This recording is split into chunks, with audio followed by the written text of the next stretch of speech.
and welcome here to Wake Up Call with Dan Tortora, where sports truly meets that thing called life. We appreciate you being here with us Monday through Friday between 9 a.m. and 11 a.m. Eastern Time. Appreciate your patience. Murphalation for the nation is driving currently through his favorite state of New Jersey. If he could only pick just one, he would pick New Jersey as his favorite. The other 49 would be below Jersey, and he can tell you why in just a little bit here on Wake Up Call with Dan Tortora. But happy to be here with you this morning.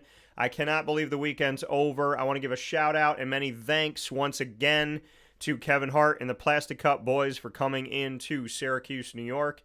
I saw them over 8 years ago, and he had the Plastic Cup Boys here. It was at the War Memorial. By the way, what the heck? Yeah, it was at the War Memorial. Stop calling it the On Center. It's called the what is it called now? The University Medical Arena at the On Center of the War Memorial. Stop. Because there's an On Center downtown, which is right next to the War Memorial. Don't be calling the War Memorial the On Center. You're going to compete. Listen, if we've learned anything in America over the years, some people, simple tasks, difficult, right? So they can't focus. So if you tell people it's the On Center and then it's the On Center at the War Memorial, you're going to confuse them. They're going to stand outside in between both buildings. They're not going to know where to go, and they're going to miss the show. So just call it the War Memorial. That's what it is. But I want to thank Kevin Hart and the Plastic Cup Boys for coming through.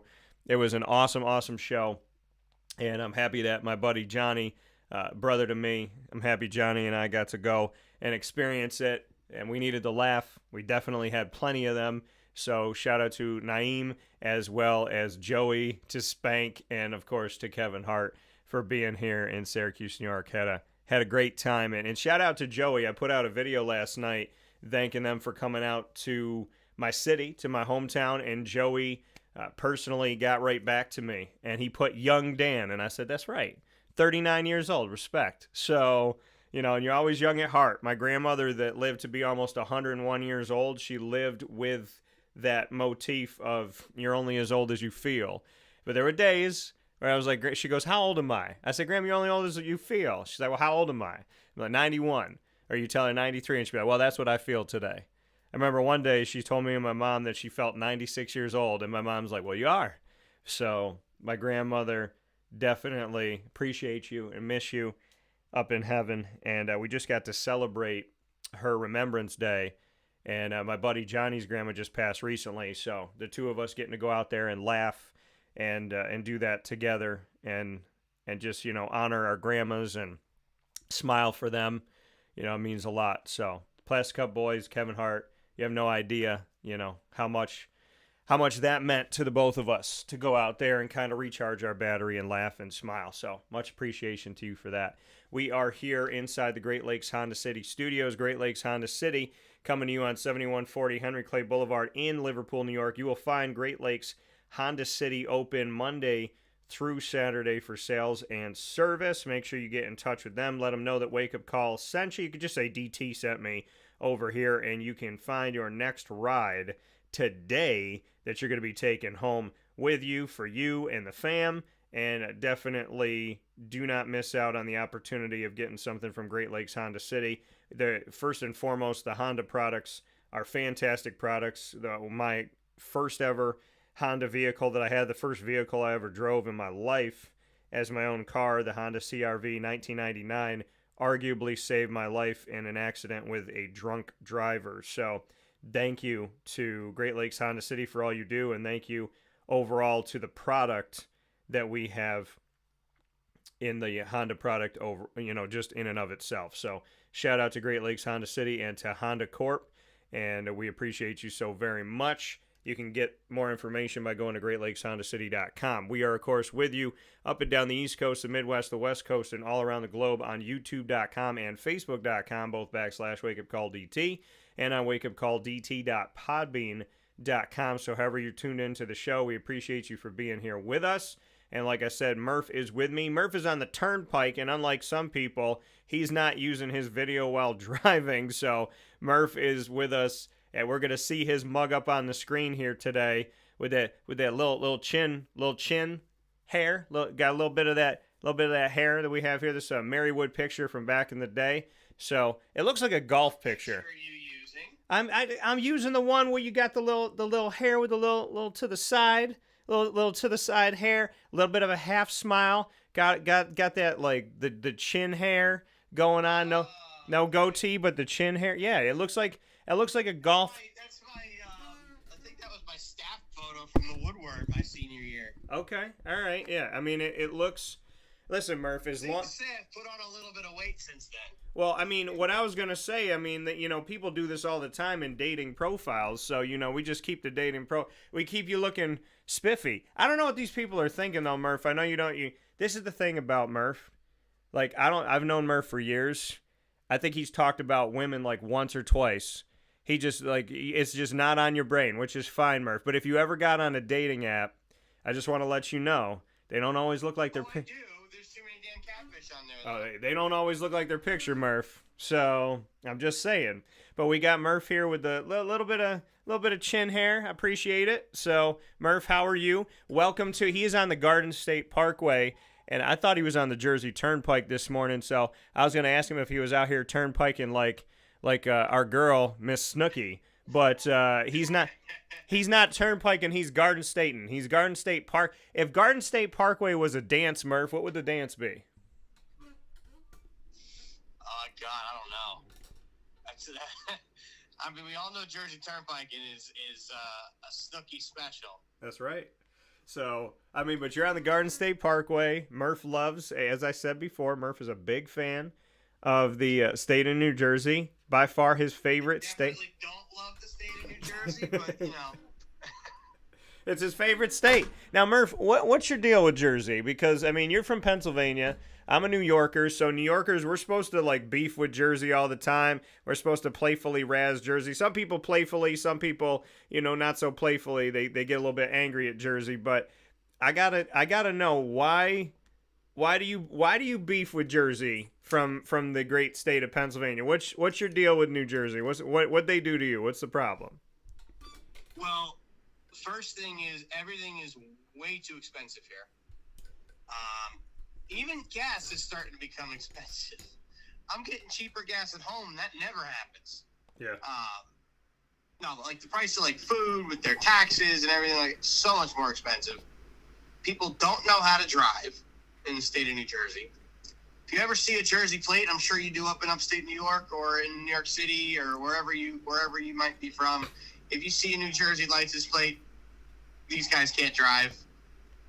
I have avoided countless accidents, whether it be on the Parkway or just driving somewhere in the state of New Jersey, and people do not know how to drive here. And also the weather is just so bipolar. It's hot, it's cold. It's never in the middle. That's why I love, Pennsylvania. It's kind of you get winter, you get summer, but you also get those nice days in between. Yeah. So, for me, it's one of those things where Jersey just has never been a state that I've particularly cared for. Yes, it is home to 3 of my sports teams, so that's the only reason I ever want to come here, even though probably a good 2/3 of my territory for work is in the state of New Jersey. So, kind of have to deal with it. Yeah, I mean, it's right there. I mean, Jersey, obviously here to New York, and Jersey to Pennsylvania. We're all up here in the Northeast together. Got to figure it out together. I will say that driving in Jersey taught me a lot. You're supposed to go faster in the right lane than the left lane, apparently. And there's just a lot of things, man.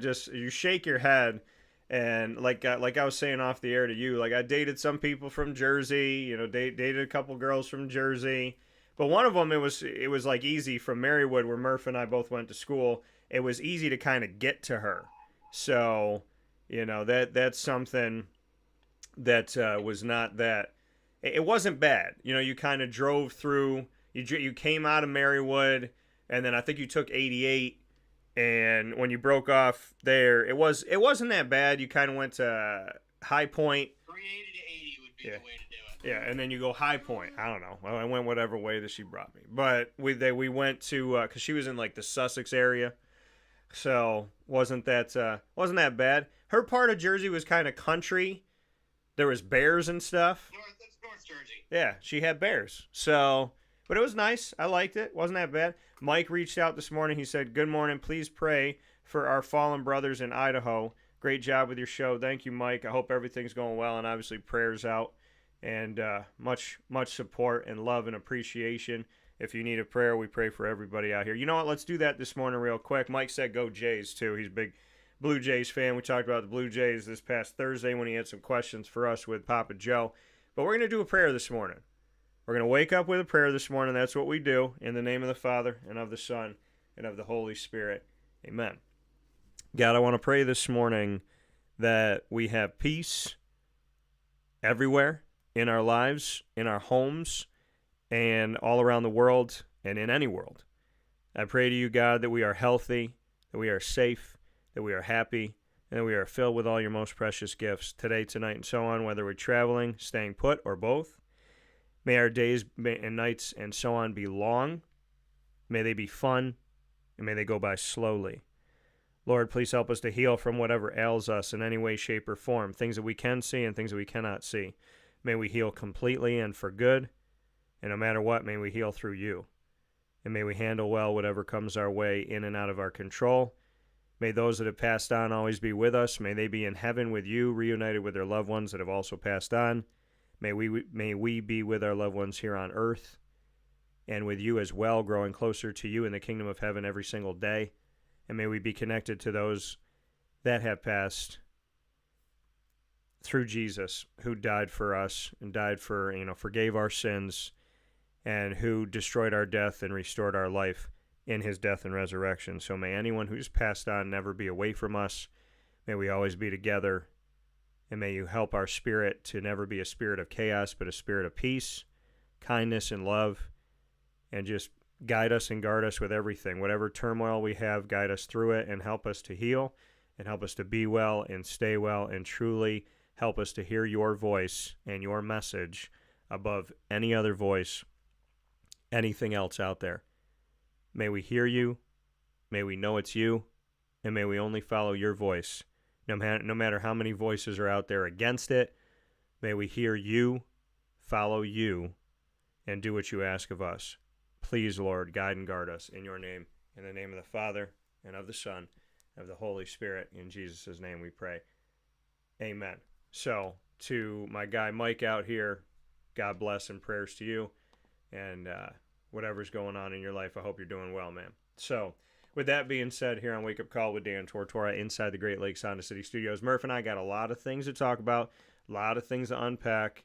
So, Murph, I know you can't show us, speak about unpack, I know you can't show us today, but you got a bunch of cards. So, before we jump into any of these NBA, NFL, and MLB topics, would love to hear some of the stuff that you picked up, or just kind of where you were that you got this stuff. Yeah, so there was a card show in I think near Old Bridge. They have a Friday night show every week or every month, but this was a bigger venue, bigger show and everything. So I decided to go after work on Friday and check it out. And I was able to make some good deals. I made, I think, 6 times as many deals as I did at Fanatics Fest, because I sold, because I made, I think, 6 or 7 deals. Yeah. I picked up some cool stuff. I picked up 2 Jahmyr Gibbs RPAs, one out of National Treasures, one out of Certified. I picked up a really nice Topps Transcendent Ellie De La Cruz rookie auto, number to 25. Got a Contenders playoff ticket, J.J. McCarthy auto. That's kind of a big card. Red Wave auto, Michael Penix Jr. That's another pretty big card. White Mosaic Cooper DeJean auto. CJ Stroud Topps Composite auto, RPA. Obviously no logo, so it's a little bit cheaper. And then an optic auto in his Warriors uniform of Kevin Durant. Oh, nice. Made some kind of big trades made kind of a big trade. I moved out of some stuff that I got from Veriswap. I moved out of my 2 Prism Silver Jaden Daniels. I had picked up a National Treasures RPA of Bijan Robinson earlier in the day that I moved, and picked up the DeJean, the Penix, and the McCarthy. So it was a nice trade. Hopefully I get do well with the stuff, but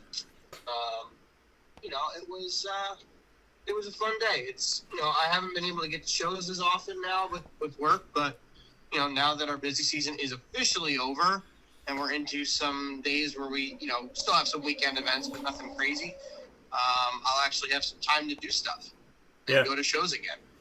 Yeah, and I know that, that's important to you. I love going out to shows as well and having some fun with that. We got two awesome things going on here in Syracuse for y'all that are going to be in the area, Syracuse and Central New York. Make sure you come out July 13th and July 15th. So coming up here, July is officially tomorrow, and in just a little bit, about a couple weeks, July 13th, July 15th, we have two trade nights from GG Cards and Breaks in the same week, and they're at two really awesome locations.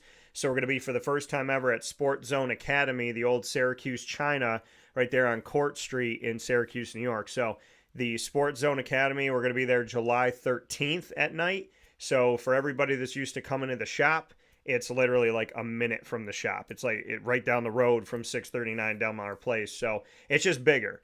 We're not going to be doing them at the shop anymore because of y'all. They're too big. So can't fit them at the shop. And so we're going out to Sport Zone Academy.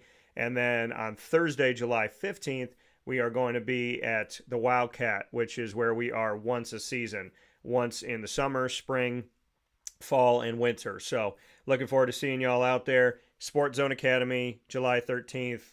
Wildcat Sports Pub, July 15th. Bring your cards out. I'm going to have all my stuff. I got a lot of stuff, ton of baseball. Y'all, those of you that watch and listen to the show, you know that I bought a lot from my brother. So I got a lot of stuff that I got to put on show and put on display. So I'm really, really excited about that because I haven't been able to do any shows. So these trade nights are my shows right now. And I definitely am looking forward to it. So we got to get Murph up here for something coming up here very, very soon. Hopefully we can. But yeah, I mean, the sports card world, we appreciate and definitely have a lot of fun with it. So I need y'all to come out and support us here in Central and Upstate New York. Getting into the sports world, Murph, I want to jump onto one of the things that's happening right now, and that is the fact that LeBron James has signed a new contract, and so this is where we're at. And being in this place where he is currently, this man, we know he's made a ton of money. I'm just going to kind of let y'all know what LeBron James has made over the years. And then we'll get into this current contract. He's actually trending on X right now, by the way. So we're going to talk about what's going on here. So let's go back to the beginning, right? Let's Tarantino these things. These are the contracts that he had. So when he came in as a rookie, obviously you're not paid a lot of money as a rookie. Well, you're paid generational money. I mean, you make $1 million. Some people won't see $1 million in their lifetime. So when people say, how do you know $1 million can last a lifetime? Because a lot of people won't even have $1 million in a lifetime. So this man, $4 million in his rookie contract, $4 million a year. It was 4 years, about $19 million total, 2003 to 2006. Then he signed a 4-year, $60 million. So he went from $18.7 million to $60.3. Went from $4 million a year to $15 million a year, 2007 to 2010. Then 2010 and 2013, he signed a 6-year, $109.8 million deal, making over $18 million a year. So he went up for that. And then he signed a 2-year deal for $42 million, making $21 million. So it keeps going up. Then he signed a 2-year for $23.4 million. Then he signed a 3-year for 2016 to 17. He signed a 3-year, $99.8 million deal, $33.28 million a year. Can you see what's trending here? And then he signed his first deal with the Lakers, 4 years, $153.3 million, making $38.3 a year. Then he signed a 2-year with the Lakers back in 2021, making almost $43 million a year. And then he signed a 2-year deal to stay with the Lakers, $99 million, making $49.5 million a year. And now we're at a 2-year, $101.35 million, making $50.6 million a year. So this man, every contract he signed has been for more money. Which, listen, as a business owner, you keep growing, you keep expanding, you keep doing your thing, learning your craft, putting information out there, being who you are. Go and get your money. I want to preface by saying it. Hey, if you believe you're worth it, then go out there and get it. And if they're willing to pay you for it, I'm with it. There's another side to this, and I'll get to that in a second. But LeBron James, every contract he has signed has given him more money on average per year with every new contract. We just went through them all. Dude started making $4 million. Now he's making over $50 million a year currently. And we're looking at the fact that he is 40 years old. He's 40 and a half. And he is now making, I mean, he's a little bit older than me. He's about a year and a half older than me, somewhere around there. So he's making about $50 million, a little over $50 million in this new contract with the Lakers. Problem is, when dude is making this much money, how are you supposed to build around him? And I started thinking about guys that, took the big money deals and went to teams that weren't really that good, and the team had to give up a lot to get them. Carmelo Anthony. Love Carmelo Anthony. Love what he did for Syracuse. Like, I appreciate all the work that he's done for, Syracuse and winning a national championship for my hometown. And when he left the Denver Nuggets, they had to give, when you look at the Knicks, they had to give up, I think they gave up 9 guys. They gave up so many players on their team, gutted the roster, and he never won with the Knicks. And they never got close, but he made his money. And so, you kind of look at things and say, okay, are you chasing the money? Are you chasing the championship? Are you trying to do both? Well, the NBA salary cap for 2025-26 is projected to be around $154.6 million. That means that LeBron James is going to account in his one contract for a third of the salary cap for the Lakers. That's my problem. Not LeBron James. Anybody that would do this.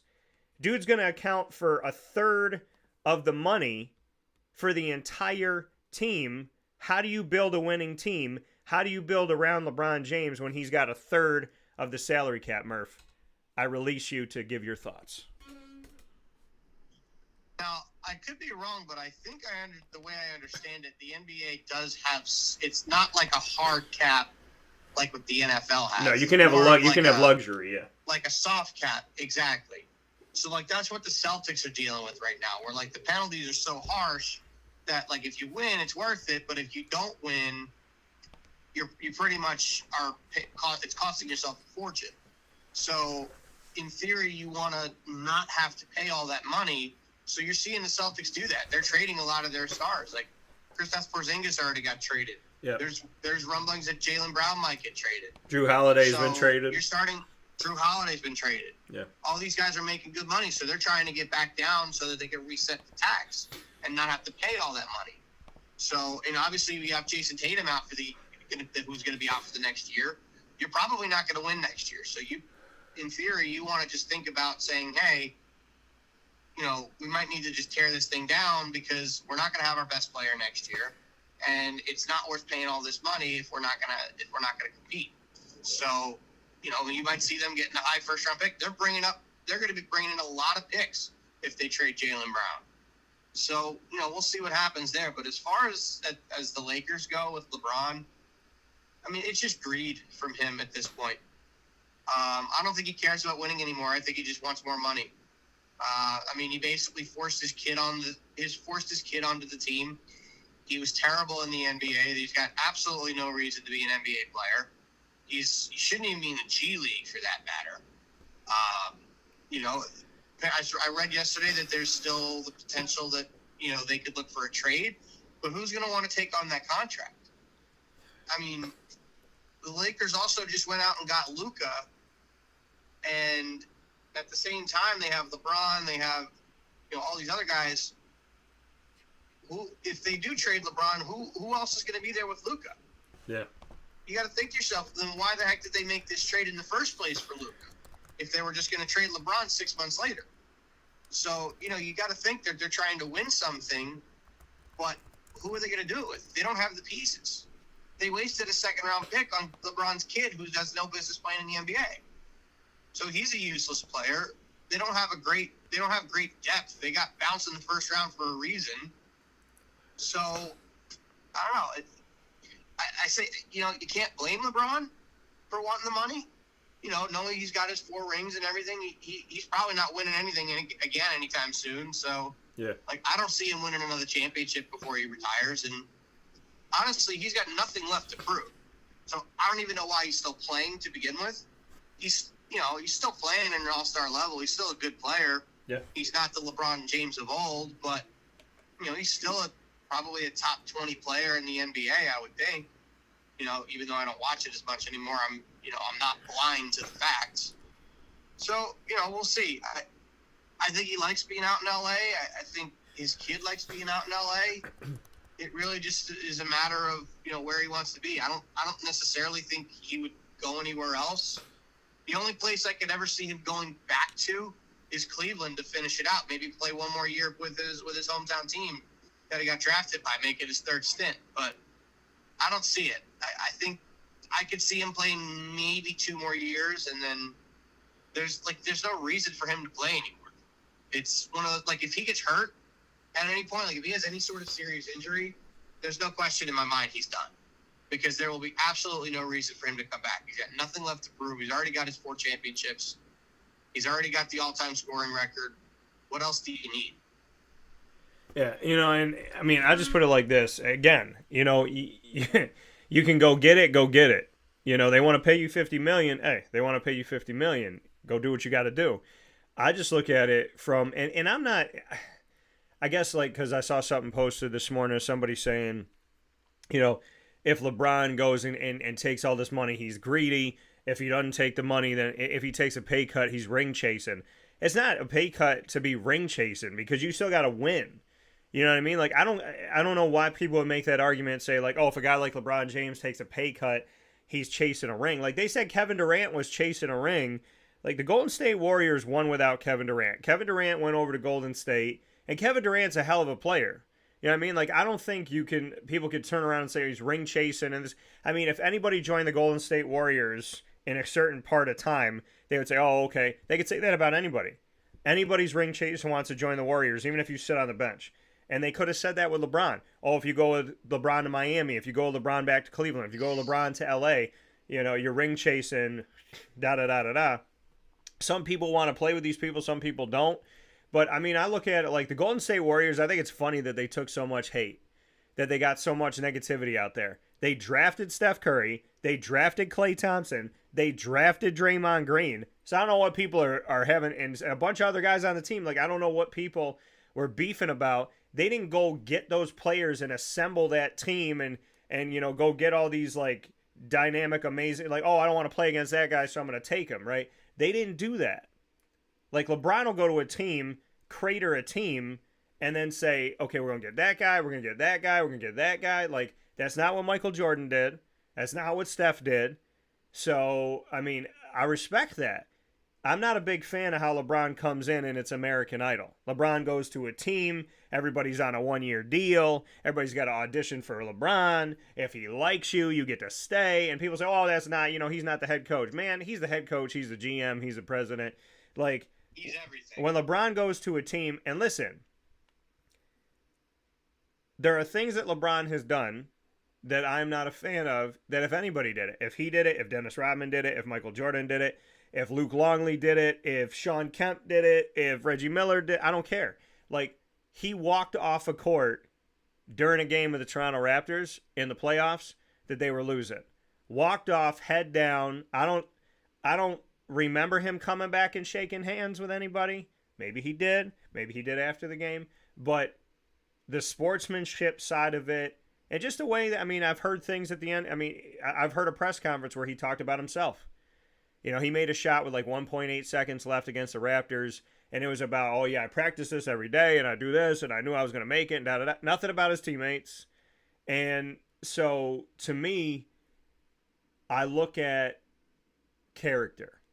And LeBron is a guy, the way that things look from that, I don't know LeBron personally. I'd love to sit down with LeBron. I'd love to talk to him about some things, get to know him a little bit better, and understand it. From the outside looking in, it just seems to me that LeBron is out for LeBron. He's out to get his and take care of himself. And listen, you got to take care of yourself, but you're playing a team sport. If you want to just take care of you, play tennis, play golf. But when it comes to basketball, I don't think the Lakers are going to win anything with LeBron like this. I didn't think I mean, to me, taking a third of the salary cap is not going to cut it. By the way, just so y'all know, so the salary cap is a little bit over $150 million for this upcoming season projected. Like 154.6 is what I said, I think. So the luxury cap is I think it's 187.9, somewhere around there. There is not a single team in the NBA that is below the cap. Nobody. 30 franchises, nobody is good. Utah's negative $15 million. Charlotte is negative 27.5. Dallas is over by $31 million. Brooklyn's over by $32.5 million. Oklahoma City 34.3. The Spurs 34.4. The teams that are over the most, Golden State is over the salary cap for this projected upcoming season. They're over by $111 million. Boston's over by $107 million, hence why they're getting rid of some players. Phoenix is over by 101.2. They got rid of Kevin Durant, right? Atlanta's over by 95.7. The Lakers, of all the franchises, of 30 NBA franchises, and I told you Golden State's over by the most, the Lakers are 21st for what they're over by. So if Golden State's over by the most, then you got 21 being the Lakers. So they have the 1, 2, 3, 4, 5, 6, 7, 8, 9, 10. So they are the 10th worst against the cap. They're over by $67.27 million. So they got to figure that out too. So they're already over. Giving this money to LeBron, all I'm saying is, again, if you can get it, get it. If they want to pay you that, fine. But I feel like as long as LeBron has been in the NBA, his price tag has gone up. You look at all of his contracts, and his average salary, as I read to you earlier here on Wake Up Call this morning inside the Great Lakes Honda City Studios, his average salary has never gone down. The older he's gotten, the more expensive he's become. And if the salary cap is 150 around that 150 whatever million dollars, then he's taken a third of that money. So who are you going to get? And if you want to play with LeBron, you got to take a pay cut. There was that thing that when he came onto the team with the Lakers in the beginning, that everybody signing 1-year deals, and if you want a 2-year deal, maybe you're not going to be there. You look back at Randall and you say, okay, well, he wanted a 2-year and he ended up being gone. So, I mean, listen, I'm not trying. If I'm going to play for the Lakers, I'm going to play for the Lakers. I'm not going to play for LeBron. They're not called the Los Angeles LeBrons. That's not who I'm playing for. So, I just don't know how the Lakers are going to do this, Murph. I don't understand the logic to it. I understand you want to keep a guy like LeBron on your team, but, Tom Brady did what he did. And, you look at what Tom Brady did. He took a pay cut. He was never the highest paid quarterback. He wasn't when he was with the Patriots, he wasn't top 5, right? I don't even know if he was. Yeah, I was gonna say I don't even know if he was a top 10 guy. He's making his money now. He's making a ton of money now, and of course he's got endorsements and everything. $500 million contract from Fox. Right. And by the way, and I just want to say this, and this is no offense to Tom Brady, Greg Olson didn't do anything wrong to get demoted. So I know y'all wanted to bring in Tom Brady, but give Greg Olson some dang love. That man put the work in. That man put himself out there. He doesn't need to be punished because Tom Brady's got a bigger name. You got to figure that out. I hope they gave Greg Olson a nice raise for that. What'd you say? I hope they gave Greg Olson a nice raise for getting demoted. Yeah, I mean, that's the thing is, Greg Olson didn't do anything wrong, man. He didn't do anything wrong. So, to me, it's just like, you look at some of these people that are out here. Dana O'Neal's been out for a minute doing her thing. I got to meet her when she was at ESPN.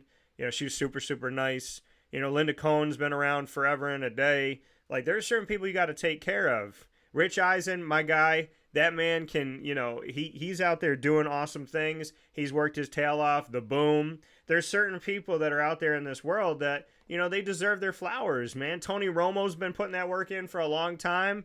So, I understand Tom Brady's a name, but you spent all this money. Then are you firing other people? Are you shortchanging other people? Like I said, you want to go get your money, go get your money. I'm not going to be against somebody going out and getting their money. I'm just stating the reality that when you put a team together, either it's a broadcast team or you put a team together in the NBA or whatever sport, if you got one player on your team accounting for 33% of your roster's money, how are you going to entice other people to come there? And if you entice somebody out, and I know you got Luka and all this stuff, but like it didn't work out this year.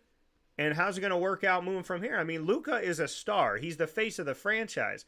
I don't know why a guy like Luka, now I understand Dallas is going to make decisions whether Luka likes it or not, but I mean, that's what teams do. Like some guys find out that they've been traded by watching the ticker on ESPN. Nobody even called them. So some guys find out when they're at Fanatics Fest. Right. So I mean, in the case of Luka, I mean, you're the face of a franchise. Now you're not the face of a franchise. You're with LeBron. At best, you're number 2. You're always the smaller person on the poster. You're always the smaller face that's on any of the programs because that's the LeBron factor. So, I mean, Murph, I don't know what the Lakers are going to do. I feel like they're a non-factor. I feel like if this is how LeBron's contracts are going to be, I mean, I don't see this team enticing anybody. I don't see this team winning anything. I don't see him as a playoff team. But, that's the thing is like, does LeBron need the money? We're looking at the fact that his total earnings in his career are over $500 million, and that's not including any shoes or any endorsements. This is just straight up NBA contract money. This man has made over $500 million, and I'm not hating on him because I said, go get your bread, go do your thing. But if you've made over $500 million, Murph, plus all the other money that comes beyond the contracts, what do you need $50 million for right now? A year. That's all I'm saying. I mean, if you want to win, you don't need to be taking up all that money. Right. That's the bottom line. They have nothing else other than LeBron and Luka. And it didn't work this year. Who else do they have? It didn't work this year. Seriously. So. And also consider. Can I also, go off on the NBA real quick? You've got 20 of the 30 teams. 2/3 of the team in the league make the playoffs or the play-in, like at least the play-in games. Yeah. Which is basically the playoffs. There's only 10 teams that miss the playoffs every year. Can we go back to like a point where it's difficult to make the playoffs?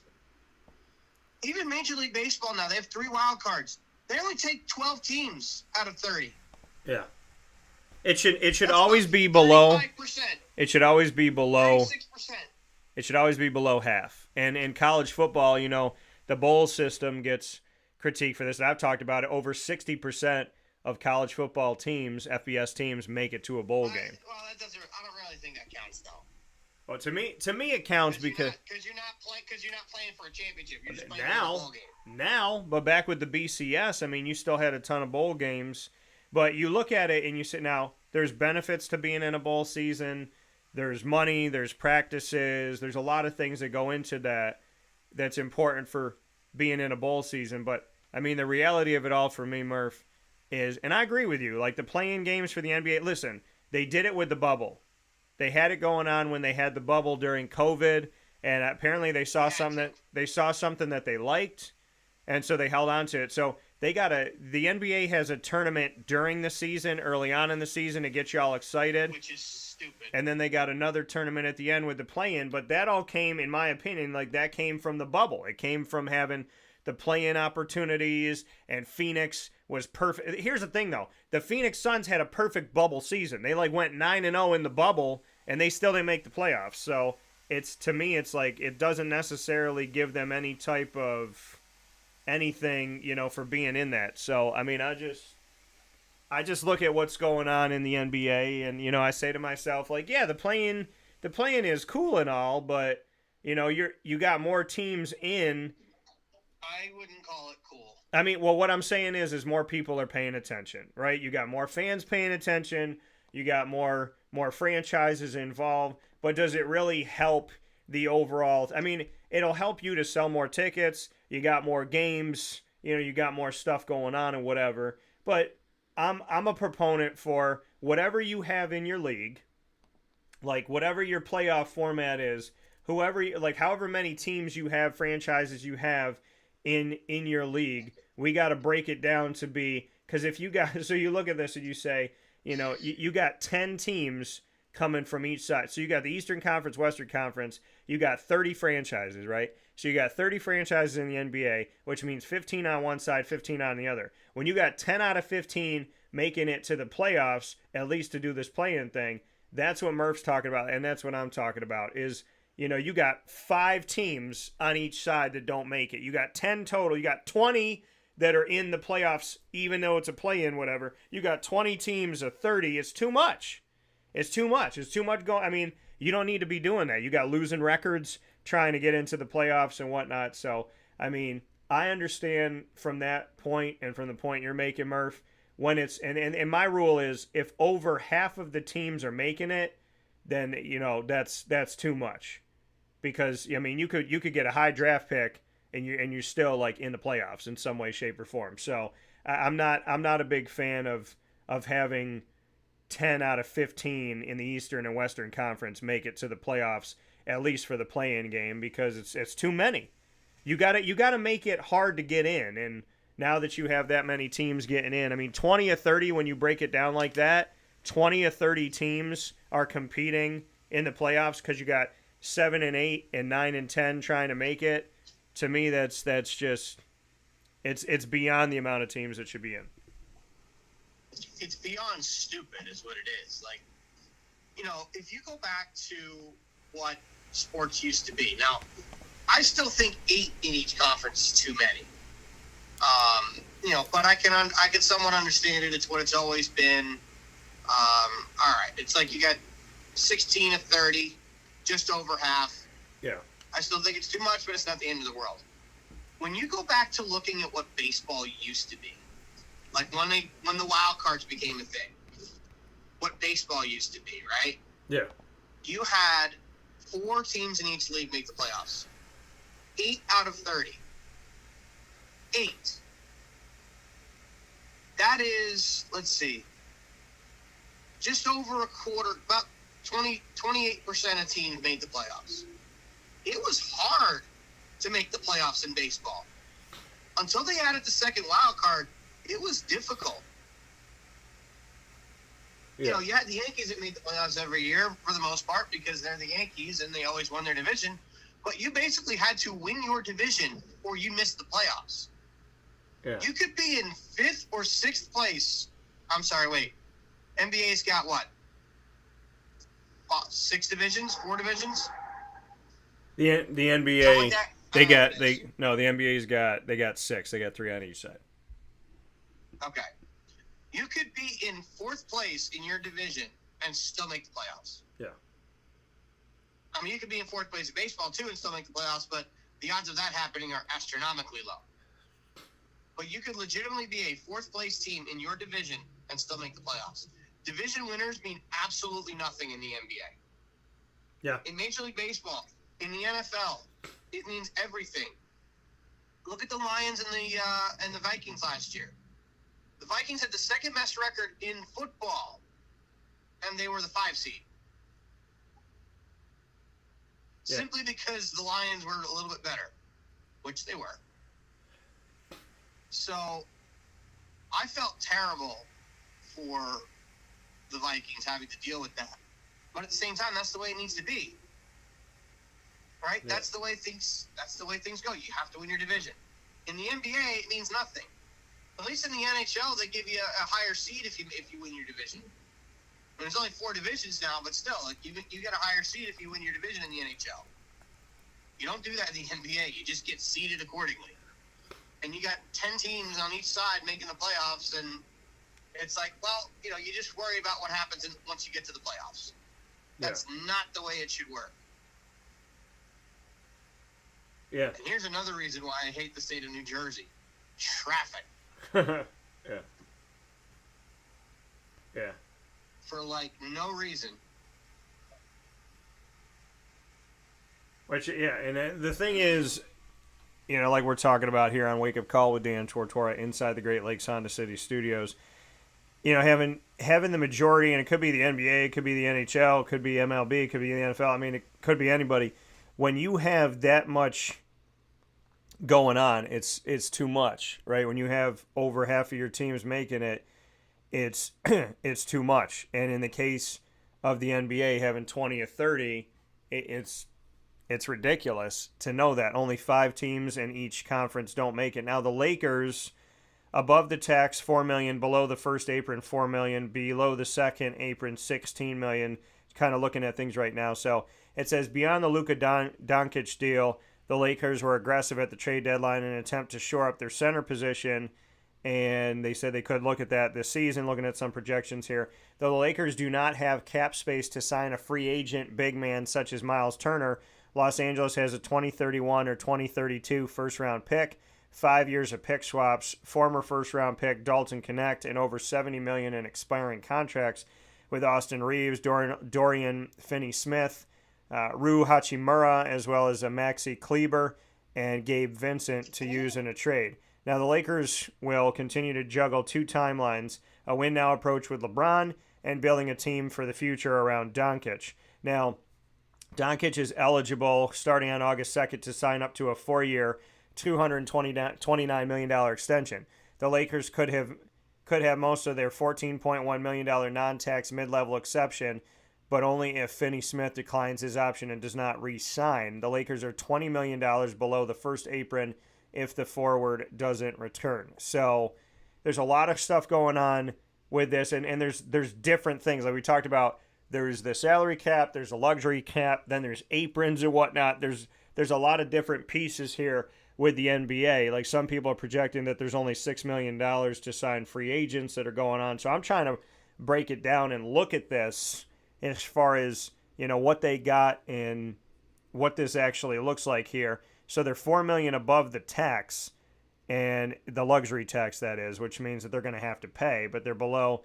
So they're not at the sale. Like I told you, nobody's under the salary cap right now.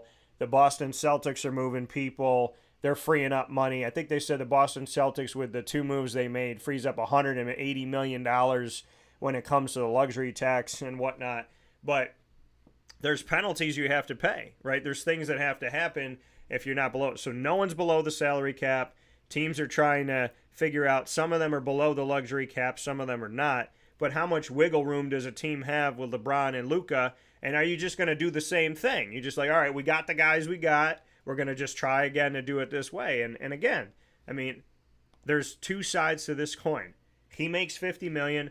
Good for him and his family. You got over $500 million in NBA contracts, plus endorsements, plus your shoes, all that stuff that you got going on. Like LeBron James got money over money over money. Let's just do this let's just look up LeBron James's net worth just for fun. He is worth currently in 2025 $1.2 billion. So he's worth about $1.2 billion right now is what they have him as when I'm looking at this under Forbes and all that.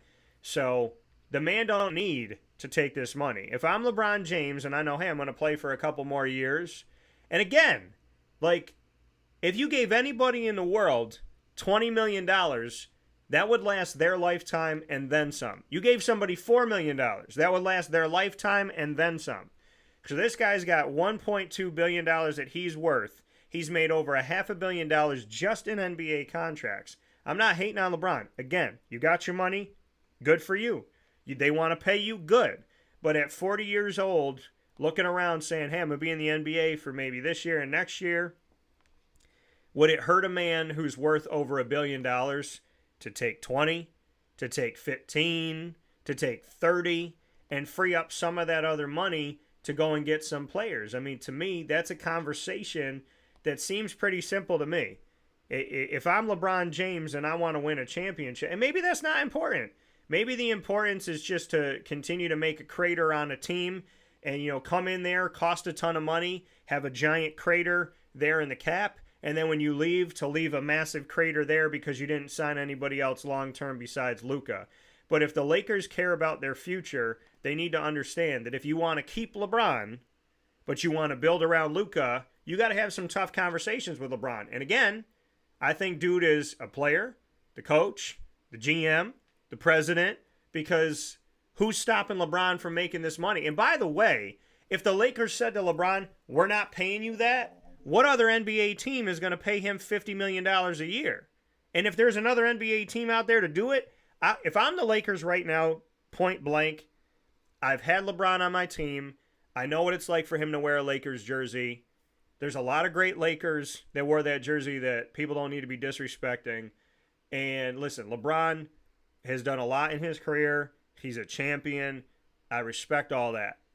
But if I'm the Lakers right now and I somehow pulled off getting Luka from Dallas after Luka played in the NBA Finals with Dallas the year before against Boston, I'm taking Luka and I'm talking with him and the team and I'm building around him.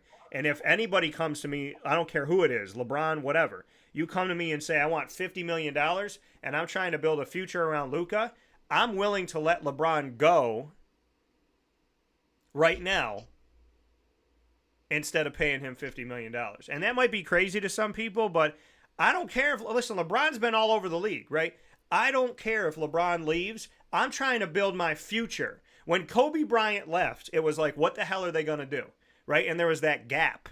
You had Magic Johnson, and then you had a gap. Then you had Kobe Bryant, and you had Shaq and Kobe, and then you had a gap. And then you had LeBron, and LeBron has not done what Kobe's done with the Lakers. So please do not disrespect Kobe Bryant, ladies and gentlemen. And as we move forward here, if the future is Luka, he has worn 2 different numbers. Right. If the future, yeah, let me tell you, if the future is Luka Doncic, then let the future be Luka, and stop spending $50 million on something that's depreciating. Right? LeBron is not helping your team, costing $50 million. He's hurting your team. So, and if you're looking at signing Luka to an extension, what if the Lakers lose? What if LeBron retires? And then Luka goes, I don't want to deal with this crap. I'm not signing an extension here. So you got Luka for a little, like you got Luka on rent, and LeBron James retires, Luka leaves. Then what the hell are the Lakers? Worst team in the NBA? So I want to take care of Luka, build around Luka, and handle that business. Again, LeBron gets your money. I'm not against him getting his money. I'm not against anybody going out there playing, doing what they love, living their dreams, and making their money. All I'm saying is, if I'm the Los Angeles Lakers, $50 million on LeBron James right now sounds really friggin' stupid. That's all I'm saying. Yeah. I mean, I got absolutely no argument from me. It's one of those things where you're right. He can absolutely create this team if he retires tomorrow. And yeah, if Luka wants out, what'd you trade for him for? It's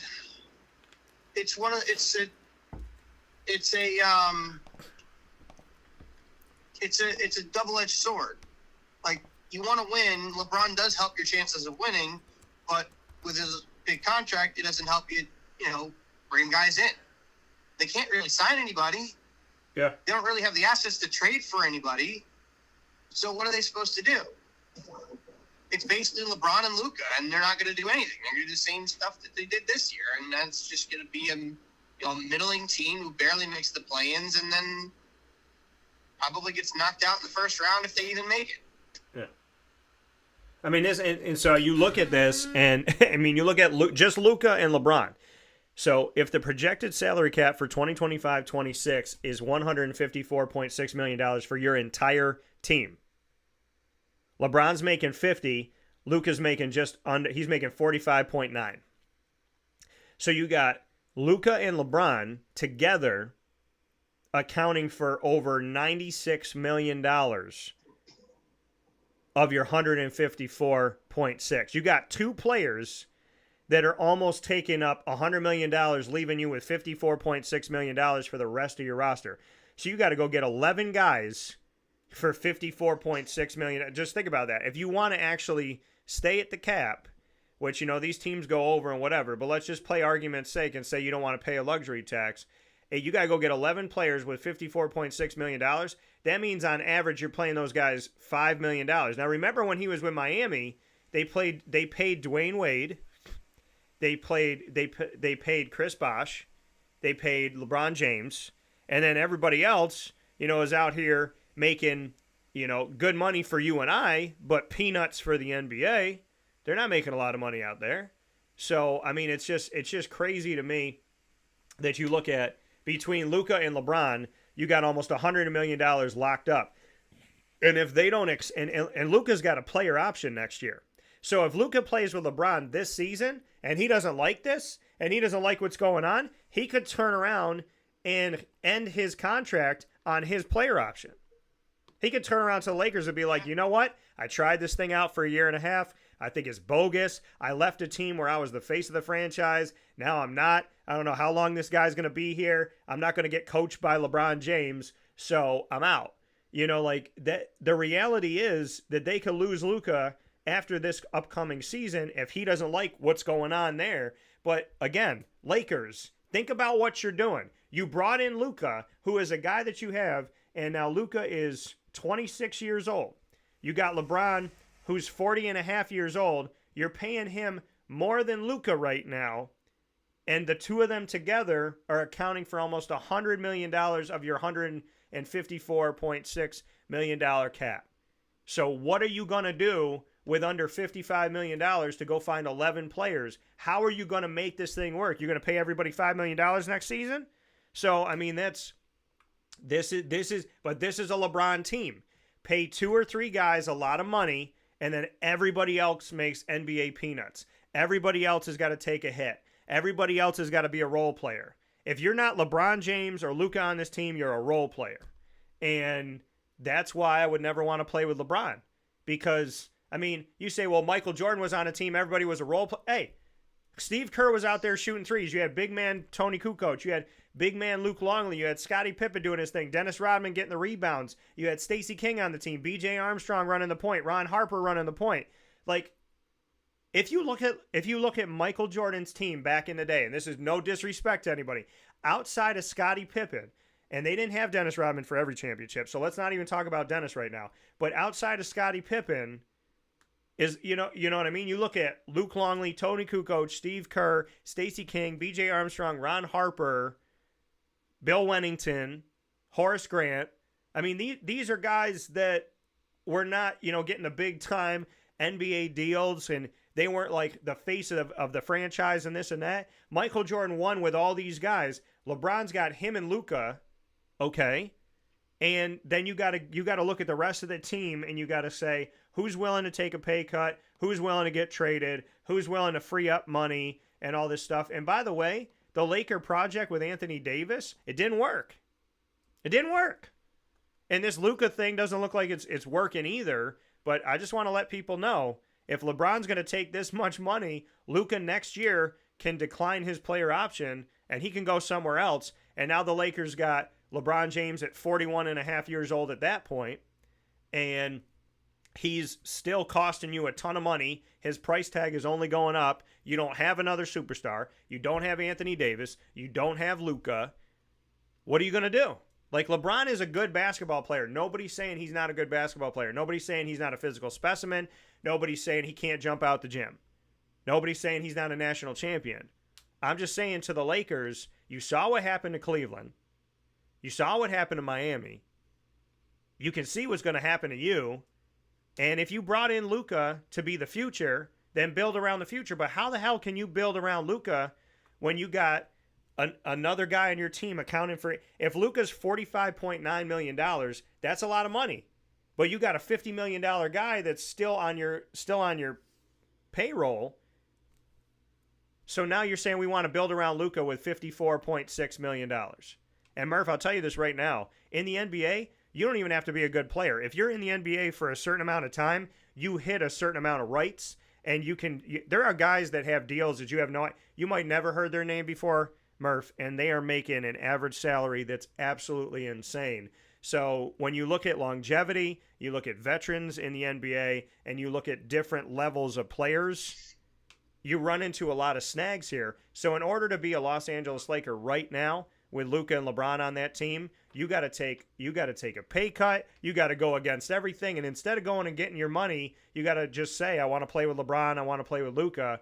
But I don't know who wants to go to the Lakers right now, not get their money, and just be a role player. Because if you're not Luka and you're not LeBron, you're just everybody else. You're 11 interchangeable parts. And to me, I don't want to go to the NBA and live my dream by being somebody's understudy, their backup, the guy on the bench. Like, I'm not going to play like that. If I'm going to play in the NBA, I don't know if I could get injured tomorrow. Something could happen. The world can end. I want to go to a team and I want to be the face. And if I'm Luka right now, I'm probably not even happy. I left a team where I was in the NBA Finals and I was the face of the franchise to go to a team where I didn't make the NBA Finals and I am LeBron's backup until LeBron decides he doesn't want to make no more money from this team. Can I just point out something that would be absolutely hysterical? Go ahead. Could you imagine if things with the Lakers go poorly, Luka opts out of his contract and then goes back to Dallas? It'd be pretty interesting. You would have Luka Doncic, Cooper Flagg, Yep. Anthony Davis, Yep. all the pieces that they got for trading Luka, Yep. and then have Luka back. If Cooper Flagg is as good as they all say he's going to be, and we don't know. We thought Zion was going to be the next LeBron James, and he had all these injuries, and he hasn't been, he's a good player, but he hasn't been what we all thought he was going to be. If Cooper Flagg is this generational player that everybody says he's going to be, and they were to get Luka back, that team might win 5 championships in a row. Because Luka doesn't seem like the type of guy that needs to take $70 million a year max contract. He'd probably be happy with 40 or 45 and then let you build around the rest of the team. Because Cooper Flagg will be on his rookie deal. Yeah. You still got AD, I think they would still have him. They can build other pieces around him. They can still build through the draft. They got all these picks from the Lakers. They could build through the draft. The Lakers would be terrible. Imagine what they'd be able to get because the Lakers draft picks are so high.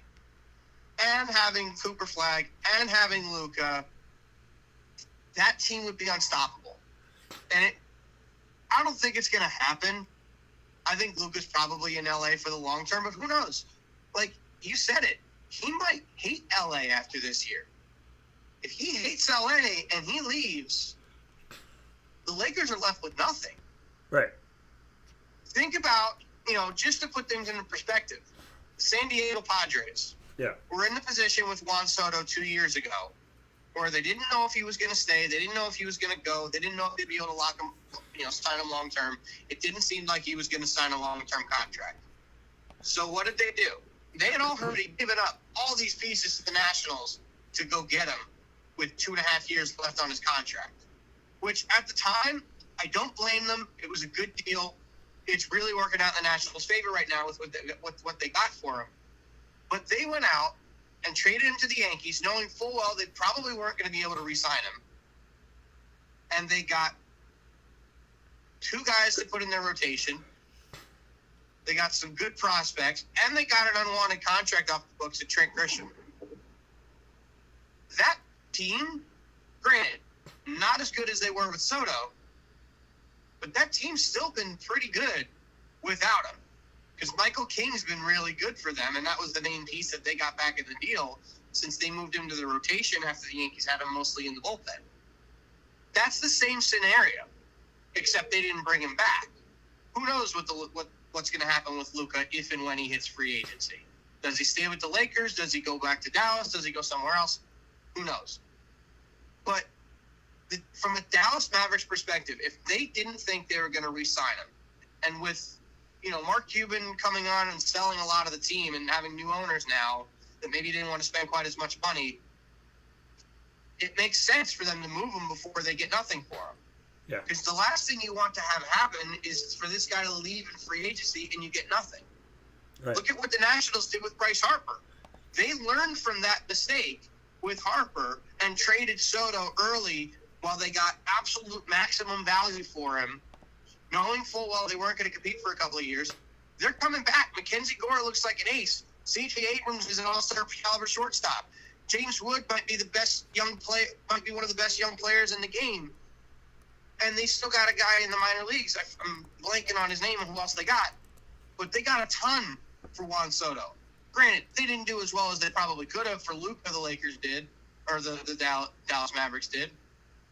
But it seems like he might have got out of them at the right time, knowing full well that they might not be able to bring him back for what he wants, so let's get something for him.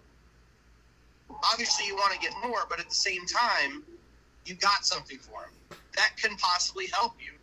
If in 2 years, or if after this year, LeBron retires, Luka leaves, the Lakers are the worst team in the NBA.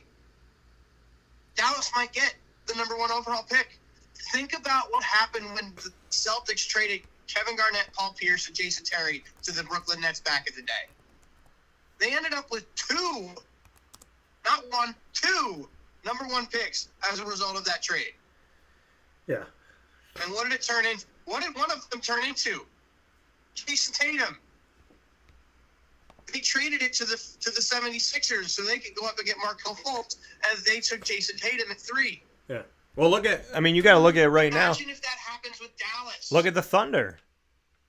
The Thunder in 2019 traded Paul George for Shai Gilgeous-Alexander, Jalen Williams, a 2025 first-round pick, a 2026 first-round pick, and some other guys that came onto the team. Look back on that trade. The Clippers got Paul George, and the Oklahoma City Thunder got the league's MVP this year, got 2 huge guys on their team in Jalen Williams and Shai Gilgeous-Alexander, and got a first-round pick in 2025 and 2026. Do you know how laughable that is? The Oklahoma City Thunder getting look at everything that they got 6 years ago. They just won, 68 games? Right, they won 6. They won 6. Very well could end up with the number 1 pick in 2 years. Right, they won 68 games, and then they go and they draft this year. They had 2 first-round picks because they had the Clippers' first-round pick and their first. They had a 15th and a 24th. So so they just won an NBA title, and they're building through the draft with 2 first-round picks, and they got a first-round pick next year from the Clippers. Think about the dividends that deal made. Hindsight 2020. That deal in 2019 that the Thunder made for Paul George going to the Clippers, one of the best deals in the history of the NBA. So you just look back on stuff like that, and it makes you think. Because you got to look back and say, okay, this team picked up this guy in the draft, but where did they get that pick from? I do want to make a note here as well. The Los Angeles Lakers, since bringing in LeBron in 2018-19, now keep in mind, every contract he signed with the Lakers, his price tag has gone up and up and up and up and up. 2018-19, he comes into the team. They don't make the playoffs. 2019-20, they win the NBA Finals.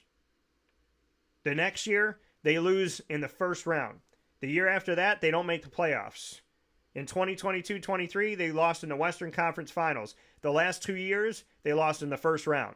So you look at LeBron, in the time that he's been a Laker, they won the NBA Finals. They made it to the Western Conference Finals one other time. They didn't make the playoffs twice, and they've been bumped out in the first round 3 times in the last 5 seasons. So, I'm just saying, again, if you want to pay him that money, go get your money. But I'm just looking at this going, okay, here's LeBron. He's costing me a third of my salary cap, and we're getting knocked out in the first round of the NBA playoffs. I'm just looking at this, and I'm building toward the future, and I'm saying, if Luka's my guy, I don't want to piss off Luka. I don't want to put Luka in a bad spot. And I don't think any team should be one guy. I don't. Okay, I don't. But if you got a guy who is a star in the NBA, I'm not about prima donnas, but I'm about making sure that I keep that peace, right? The Bulls never wanted to lose Michael Jordan. By the way, Michael Jordan, I don't even want to have this conversation with anybody about LeBron versus Michael. Well, LeBron scored more points. Yeah, okay, whatever. He scored more points. We don't need to, because we agree on this. Michael Jordan is 6-0 in the NBA Finals. He has never, if he has gotten to the promised land, he has never lost in the promised land. And by the way, let's look at Michael Jordan. Let's just go back for argument's sake, and let's talk about some Michael Jordan time, okay? Let's look at what happened with Michael Jordan back in the day, just to have a conversation. So when Michael Jordan, back in 84-85, Michael Jordan's on the Chicago Bulls. They lose in the first round of the Eastern Conference Finals. Then they lose in the first round 2 years in a row. Early in his career. Now we're talking about LeBron's doing it at the end of his career. This is Michael Jordan doing it in the beginning of his career. Then they make it to the Eastern Conference semifinals. Then they make it to the Eastern Conference finals back-to-back years in 1988, 89, and 1989, 90. They make it to the Eastern Conference finals back-to-back. Then they win 3 straight NBA finals. Then they make it to the Eastern Conference semis. Then they win 3 straight NBA finals. You have to go back and you got to look at this and say, like, when they weren't winning the NBA finals, how far were they making it? To the Eastern Conference semifinals, to the Eastern Conference. Like, they were making it far with Jordan. They hit the first round knockouts. Those were happening early in his career when he was a freshman, a sophomore, and a junior in the NBA. After that, it's Eastern Conference Finals, Eastern Conference Finals, 3 NBA titles, Eastern Conference Semi, 3 NBA titles. Like, you got to look back at Michael Jordan and say, that man, like a fine wine, was getting better with time. LeBron James, you're spending more and more money, and you're not going as far. You know, that's, I'm not, and again, you know, he's a victim of his own success, because LeBron is a guy, you come onto a team, that team expects to win a championship. LeBron goes anywhere, the expectation of the fan base is to win a title. But that's not the case.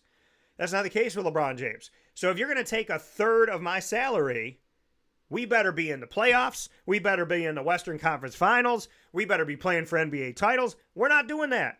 Y'all won in 2019-20, and since then, first round, nothing. Western Conference Final, first round. So, I mean, listen, I brought in Luka for a reason. Luka's got a player option, and I'm not saying LeBron hasn't won in the past. I'm saying right now, if I am running the Lakers, I'm saying this man is toward the tail end of his career, and with him, we aren't doing much of anything. So, the definition of insanity again, and less and less success. So if you're not a team that's any threat in the playoffs, if you're backing into the playoffs, if you're barely making the playoffs, then what is the conversation that we're having? I'm going to give more money to a guy, but we're going to go less far. Nah, I'm going to build around Luka. I'm going to go and get a bunch of players, but right now I can't do that. I am crippled until LeBron leaves, and that's the thing about LeBron. Look at Cleveland, look at Miami, look at LA. Wherever LeBron goes, he forms a massive crater, and when he leaves, they got to pick up all the pieces. Now, Cleveland's good now. Cleveland was good in the Eastern Conference now, but what were they? Now, again, what were they before LeBron? Nothing. But then they go with LeBron, they play the Spurs, they get bounced out of the NBA Finals, they lose in a sweep 4-0. And then he goes to Miami. Now, keep in mind, Miami already had a system. Miami already had Dwayne Wade. Miami already had Eric Spoelstra. Miami already had stuff going. Right. They already had stuff going on. They had a title. Dwayne won without LeBron. I don't care what y'all say about LeBron and going to Miami. Dwayne won with an older Shaquille O'Neal. So that team was already at the top of the mountain. When LeBron came in, LeBron knew what he was doing. He was leaving a team that he brought to the finals that didn't do anything in the finals to go to a team that had already won an NBA title. So LeBron knew what he was doing. Then you went and got Chris Bosh, okay? So you got to be stupid to think that team can't compete when Dwayne Wade had won without Bosh and LeBron.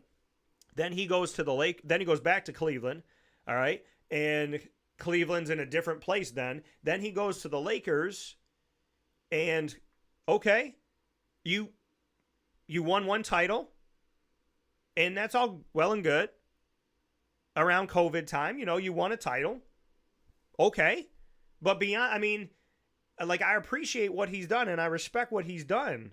But I'm just saying, outside of Miami, what has this guy done when he's been by himself? And has he ever really, when he was in Cleveland in the beginning, he was by himself. When you go back to Cleveland, you're bringing in all these pieces. You're bringing in Kyrie. You're doing all this stuff, right? When you go to Miami, you got Bosh and Dwayne. You go to Cleveland, you start bringing in these other players, and you and Kyrie can't play together, so you go out to L.A. You go out to L.A. and you bring in Anthony Davis, and you do this and you do that, and you bring in. It's like, when has LeBron just done it, man? When has he just done it? And what I'm saying right now, if I'm the Los Angeles Lakers, the definition of insanity is every couple years you're upping this guy's contract. You're upping his average salary, but your team is not winning. So the more money you're spending on this guy where you're not going anywhere with him, the less money you have to build a team around him. And all I'm saying to LeBron is get your money. But dude, you are worth over $1 billion. Have a little bit of selflessness. Have a little bit of team mentality. If you take less than $50 million, you're not going to die, bro. Like, you got enough money right now to go and give money to a country and rebuild an entire nation. So the way that I look at LeBron, and this is all I'm saying about LeBron, I'm not saying don't get your money. I'm saying, Lakers, you keep giving him this money, you're stupid, and you're going to get what you pay for. And on the other side of it, when it comes to LeBron, you have made over $1 billion in your career. Why do you need to take a third of the salary cap? For what? For your ego? Because if you really want to win a title with Luka, you'd be taking, and again, is it going to kill LeBron to take 20? Is it going to kill LeBron to take 10? If I'm LeBron James right now and I got all this money, I could literally say, you know what? I'm going to take $1. I'm going to take $1 this year. I'm going to take a friggin' dollar. Let's go win a championship. Shohei Ohtani is making buku bucks in his contract, but he's not taking a lot of money against the cap of the Dodgers every year, Murph. Why? Because he wants to win right now with the Dodgers. He comes onto this team. He's got a $700 million contract, but he's not taking a lot of money year to year. I mean, not now. No. He will in 10 years. Right, in 10 years. But in 10 years, he wants to win right now. Because he deferred the contract. Right, so but think about it. In 10 years, he's going to be older. In 10 years, he's going to be older. He might understand. Like, he's understanding right now. No. I'm talking about when the contract is up and the deferrals begin. Right, and you know what? That's the thing. But what I'm saying about Shohei is smart to say, let me take less money now, put all that stuff on the back end, and let's win while I'm playing. Let's win while I'm healthy. Let's win while I'm good. Bobby Bonilla, baby. Like, hey, everybody needs to get a Bobby Bonilla contract. Bobby Bonilla Day is coming up here in July. So, like, I mean, I'm all about going and getting your money and doing your thing. He's getting paid $68 million a year from 2034 to 2044 when he's probably not going to be playing at all. Right, he might play for like the first year or two after that, but that's who smart. Knows? That's he smart. Might not play at all. So yeah, that's smart. So if I'm LeBron, $68 million. If I'm LeBron, then like I'd say, hey, you know what? Okay, I want the 50 so bad, even though I don't friggin' need it. Put it on the back end. Have it happen over time. Have it be something that I get when I retire. Have it to be something I give to my kids, or whatever it's gonna be. But all I'm saying, LeBron, is, dude, you are worth over $1 billion. Something tells me, and I could be crazy. Maybe you spend your money lavishly. I don't know. But $50 million, my dude, you do not need to take this money from the team right now. And this is where there's moments where I feel like LeBron has been selfish. And this is one of those moments from the outside looking in. And again, I don't know him personally, but it feels selfish to me. And I would say this about any player. I would say it about Jordan. I would say it about Kobe. I would say it about Pippen. I would say it about Gary Payton. I don't care who it is. Say about Durant. Like, Kevin Durant right now should not be taking $45 to $50 million from the Houston Rockets because they need to build a team around him. Okay? Why'd you go to Houston? There ain't nothing in Houston right now. There's nothing there for him to win a title in Houston right now. So if he wants to win a title in Houston, y'all need to build around him. And that's, again, you got the money. We're not talking about LeBron is leaving his rookie contract where he was making $4 million a year and he's trying to make bank because he knows that he's good and he knows he's an asset to a team. If this is LeBron 4 years into the NBA, I'm not having this conversation. I'm having this conversation with 40-year-old LeBron. You have made so much money, you don't need this money. So if you want to win with the Lakers, right now what he's doing is he is handcuffing the Lakers. Right now he is in a bank heist with the Lakers with a gun pointed at their head. And that's not what they need right now. If you want to win and you want to keep Luka happy and you want to build your future, you cannot, think about this, Murph, you can't build a future with Luka until LeBron retires. Yeah. You're right. I'm saying. And he don't need the money. I mean, you don't need the money. You just don't. Listen, I don't think, what's his name? Well, who's the guy that was on the Jets? It'll come to me. Hold on. Antonio Cromartie. Dude had 12 kids from 11 different women. and he wasn't making as much as LeBron, and he paid child support, right? So, I would assume so. if Antonio can afford it, LeBron, and you know what? One of your sons is playing in the NBA, making his own money. He don't need no daddy money. So, I mean, it's not even, Bronny doesn't need any of this money set aside for him because he's making Bronny money. So, I mean, all I'm saying is, well, maybe Bryce does. I don't know, man. You know what it is? I think he's waiting for his other kid to make it to the league, and then he'll play with all three of them together, and then he'll retire. Well, you know what? If the Lakers want to give a third of their salary cap to LeBron James, they're telling their fan base, you're going to see LeBron sometimes. Here, that's the other thing, too. LeBron sits. LeBron takes days off. He takes days off. Remember in the NBA, you didn't take no days off? Michael Jordan played with the flu, and people watching the game like, why is Michael Jordan not playing like Michael Jordan? Why is he suck tonight? Bro's temperature is 102 degrees right now. He's sweating. Like, when people have the flu, they lay in bed. Michael Jordan played basketball. You think? I'm sure they were giving him an IV on the sideline in between substitutions. You think Patrick Ewing didn't play on like a bum ankle at some point? You think Charles Barkley didn't play when he was hurting like hell when he woke up in the morning? You think David Robinson didn't fight through stuff? You think Tim Duncan didn't fight through stuff? I mean, LeBron takes days off. He takes personal days, comes and sits there because he can't play every game. So that's another thing, too. You're spending a third of your salary cap on a guy who will not play all your games, even if he's healthy. He's not playing 82 games. He's not playing 82 games. So you're paying a guy $50 million who's not going to play every night. He's going to play when he wants to, when he feels like it. I mean, there's other wrinkles that go to this. Like, if you're going to give a guy $50 million, and it's like, well, Dan, it's LeBron James. Yeah, but if he plays 53 games and not 82, or he plays 60 games and not 82, or he plays 70 games and not 82, but he's healthy to play 82. Gary Payton didn't say, the NBA that I grew up on, these guys played every game. Reggie Miller played every game like it was a friggin' playoff game. Like, these guys took it to heart. They played it with everything they got. They didn't want to get hurt because they didn't. The only time a guy was not playing is when he was hurt. And even when he was hurt, they probably were still trying to play.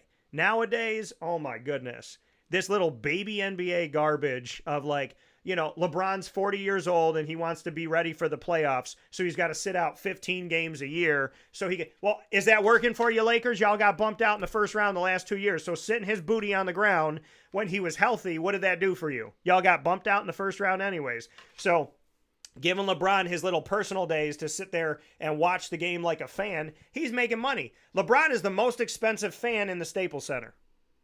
I want y'all to think about that when we take a step aside. I will say this, though. Go ahead. The only guy that probably had a case to sit out in an important game, and we saw what happened to him last week, was Tyrese Halliburton. We've seen, especially in the NBA, also in the NFL, guys with calf issues, calf strain, whatever.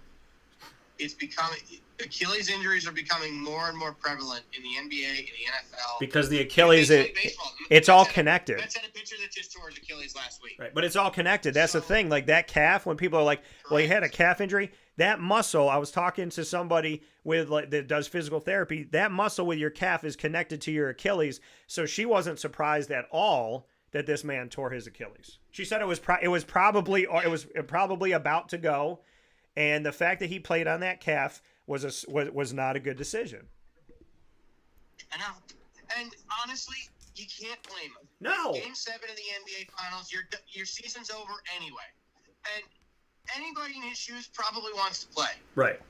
But if I'm the Pacers in that situation, yes, you're there. It's Game 7. You know there's a pretty good chance he's probably going to pop it. Why wouldn't you sit him? If you need him late in the game, maybe you put him out there if he's willing. But at the same time, you don't want to destroy your future. Like, Achilles injuries used to be a death sentence for anybody. Yeah. And it doesn't matter what the sport was. You pop your Achilles, you're done. I mean, I remember there's a pitcher from the Braves a bunch of years ago that tore his Achilles. He was one of the best pitchers in baseball. Now he's lucky to be in a major league rotation with the White Sox. it's sad. It's honestly kind of sad. Aaron Rodgers was not the same after tearing his Achilles. Still decent, but not the same. Kobe struggled coming back from his Achilles. Yeah. Anybody that tears their Achilles, I'm worried about Jason Tatum coming back from his. Anybody that pops their Achilles these days is in trouble. It's a serious, serious, serious injury, especially in the NBA when you're making quick moves like that. The move he hurt himself on, where basically his leg just gave out, it was a routine move. It's stuff these guys do all the time. That's just the way it is. So, could they have won without him if he didn't play at all? Maybe. I feel like when he got hurt, it kind of just took the wind out of that team and they were just basically giving up. But if he's still on the bench, not healthy, but not with a torn Achilles, you might think, hey, let's win this thing for him, and then you're good. I don't know if they would have won if he sat out. Obviously, they didn't win when he played because he got hurt. But you never know. But you can't blame him at all for wanting to go play. It would have been hard to bench him in that situation because he would have fought you on it. And if they lost, he would have said, if you would have played me, we would have won. But, hindsight's 20/20. Obviously, he's going to miss all of next year, and who knows what the Pacers are going to be next year. Yeah. And who knows what he's going to be when he comes back. Right. But you're starting to see it with modern medicine. It's getting better and better. I mean, Aaron Rodgers had a different type of surgery that, he was able to, in theory, be back in 4 months, even though he didn't need to be. But who knows what would have happened if he actually would have played on that. I don't know if that's a healthy way to do it or what, but who knows. But Credit to him for trying to tough it out. I think there's certain guys you're starting to see that more and more, but there's others that are just, they just don't want to play. LeBron's going to sit out because he's tired. I don't get the impression that Halliburton's one of those guys. No, not at all. So for me, I think he's a baller. He's a gamer, and it's horrible what happened. And obviously, you wish you would have been able to play at full strength, so it would have been a better Game 7. But people are going to discredit the Thunder for this championship, and I don't think that's fair because it's not their fault he got hurt. It's not their fault that Tyrese got hurt. Yeah. And they still won a championship. It took 7 games, but they still won a championship. That's the way it is. Well, and they talk about, okay, Dan, well, it's a contact sport, and I played basketball, growing up and all that stuff, and I played it for many, many years and started at 7 years old, and I still go out on a court and, played a couple months ago, and just, I love the game so much. I love it's a beautiful game to me. Now, people say, well, LeBron and, the body and da-da-da. Okay, let me ask you a question. If Aaron Rodgers was totally healthy and he sat out week 5 and 6, would people lose their friggin' minds? Well, Dan, it's less of a season. Yeah, and it's more contact. It's less of a season. It's it's more contact. Less of a season. We got breaking news, my friend. Go ahead. You got something to say? Go ahead. One of your former defensive players from your Jaguars, yes, Jalen Ramsey, has been traded to the Pittsburgh Steelers. Look at that. Look at that, Jay. I was just talking about Jalen Ramsey recently, but you look at the NBA to the NFL, and they go, you can't compare the two because there's 82 games versus 17 games. You also can't compare the two because the NFL is way more physical. So, oh my God, yeah. So okay, LeBron. So if LeBron James was in the NFL, what do you tell me? He played 2 games a year. The reality of it all to me is, how would an NFL fan respond if a Jets fan, if Justin Fields was healthy for 18 weeks, 17 games, and Justin Fields sat out 3? Just because it's just roster management. Yeah. So Justin Fields decides to sit out. We're finding out, we're seeing in the NFL now, the only way it's acceptable for guys to sit out when they are healthy is week 18. Yeah. And you have absolutely no, implications on what could possibly happen in this game. You saw it with the Chiefs last year. You saw it with the Eagles in week 17, in week 18. Right. There was no seeding implications. The game essentially meant nothing. Right. So that's why they sat. Like Saquon sat after he got to 2,000 yards. And I don't think, and Murph, I don't think he wanted to. I don't think he wanted to sit. Either. Right. They sat him down I mean, because he was the best. it's like you want to win a Super Bowl or you want to break the record, and they won a Super Bowl. So like I mean, they're not wrong with sitting him down, but you tell me that Saquon Barkley wanted to sit down, didn't want to break the record. That dude wanted to break the record. Of course, he wants to break the record. I'm sure in his perfect world, he would have gotten to do both. Right. But he's got a chance. He'll have a chance to do it again this year if he plays as well as he did. Right. Behind that offensive line, you never know. He could easily do it again. And by the way, NFL, you may have tried, but the tush push is staying.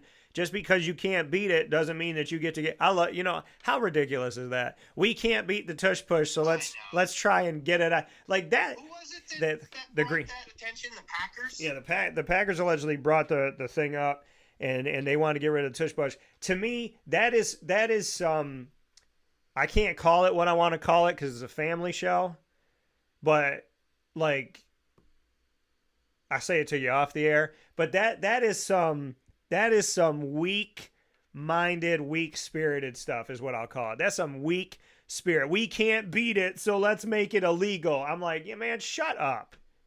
And I'm happy that 9 other teams joined the Eagles to block this stupid thing because you need a certain amount of the franchises to say, you need to have above the certain. It's not just like a 51% majority. You have to have a certain amount of the 32 NFL franchises. I think it's like 22 you got to have, and they didn't have that. They had like 20. So I'm happy that it's staying. You can't beat it. You can't. And let me tell you something.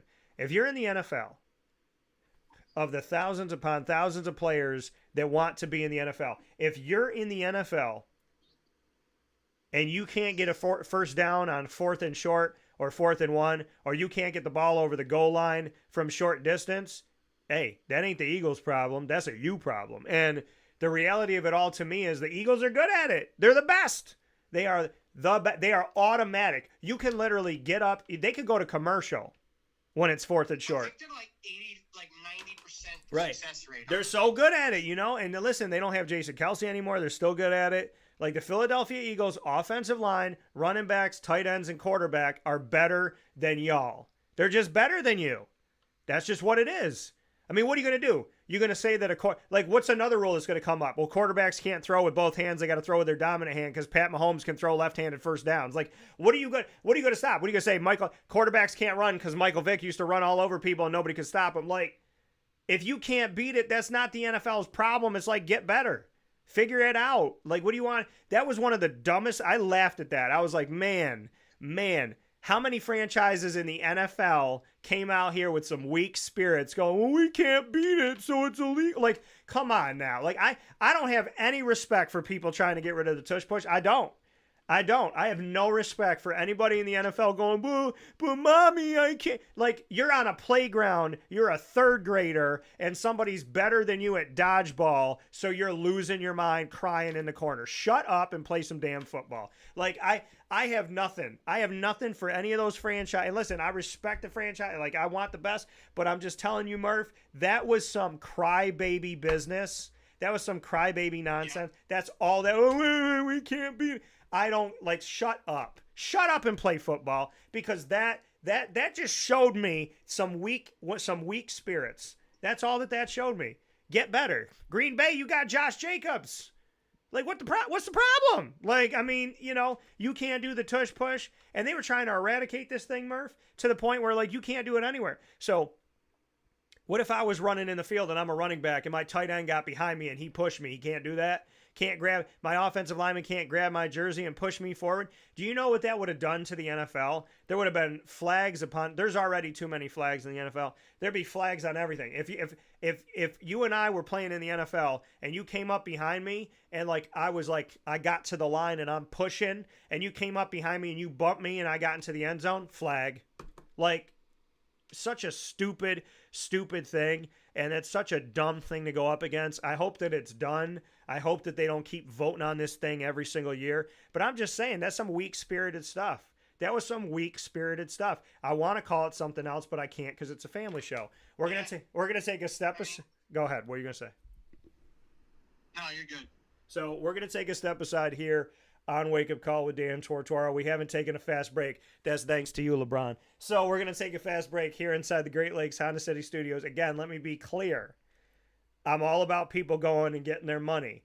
All I'm saying is for how not far they're getting in the playoffs and how this guy does not play every game in the regular season, it seems kind of stupid to give a third of my salary cap to one player, especially when I'm trying to build toward my future. That's all I'm saying. I'm saying take care of the family, not just one person. How would you feel if you were at a dinner table tonight and your mom had a rotisserie chicken and she gave both legs and half the breast to LeBron, and then she had 11 other kids sitting there getting scraps? How would you feel? That's what I'm saying. That's all I'm saying. I don't want one kid at the table to eat. I want all the kids to eat. I'm not saying you don't pay your superstar more. You do pay him more, but you don't have to pay him $50 million. You could pay him 25. But, let's just think about it for the future, Laker fans, if you want to win some games. Let's take a step aside inside of the Great Lakes Honda City Studios. I don't think the Lakers are beating anybody in the playoffs coming up here, and especially with Oklahoma City being young and vibrant and ready and having another first-round pick next year. Oh, they're going to be good. We'll take a step aside here on Wake Up Call. We'll be back after this. Hi, this is Amy from Mother's Cupboard, home of the whole frittata. We are open daily 6 a.m. to 1:30 p.m. For takeout orders, call 315-432-0942 and tune in to Wake Up Call with Dan Tortora for our monthly food challenge and try our Wake Up Call signature menu item available 7 days a week. Here at Mother's Cupboard, we are Central New York, and it's our honor to serve you. Ma and Pa's Kettle Corn and Popcorn Factory remind us that every day is worth celebrating at 201 7th North Street in Liverpool, New York. Open Monday through Saturday in-store and always online at maandpaspopcorn.com. Serving our Central New York community and beyond, order anywhere, anytime at maandpaspopcorn.com. Stop in to get a tin at Ma and Pa's on 201 7th North Street in Liverpool, New York to get your half-price refills for the rest of your life. Come to Ma and Pa's for your holiday gift giving for family, friends, employees, and clients. And remember, for fundraising and events, to call 315-450-6272. That's 315-450-6272. Ma and Pa's Kettle Corn and Popcorn Factory. How corny are you? This is Jimmer Sikowski, owner-operator of Chick-fil-A Cicero, 7916 Brewerton Road in Cicero, right in front of the Home Depot. I had a deep feeling that God wanted me to do something bigger with my life and to help people, help others. I kept putting Chick-fil-A in my life, and I realized as I was going through the franchise selection process that positively impacting the lives of others was really core to what we do here at Chick-fil-A. First of all, it starts with the food. The food is brought in fresh daily, and we bring in local produce. We prepare to order in the kitchen. We hand bread our chicken. We hand spin our milkshakes. It's great food. It doesn't taste like fast food. I think the second thing is the way people feel when they come in a Chick-fil-A restaurant. It's different. We try to treat people with intentional kindness here, which is very different and deeper than good customer service. And so I think it feels remarkable for most people to come in a Chick-fil-A restaurant. And then lastly, the impact that we try to have in the community is very different. It's a big part of the expectation of every operator of a Chick-fil-A restaurant is that they're actively engaged in their community, they're a leader in the community, and they're making a difference. When they realize that what we're striving to do is to shine a little light in their life, that's a very, very different experience than you will have in any other quick service restaurant. And it's that remarkable experience that I think people will emotionally connect with.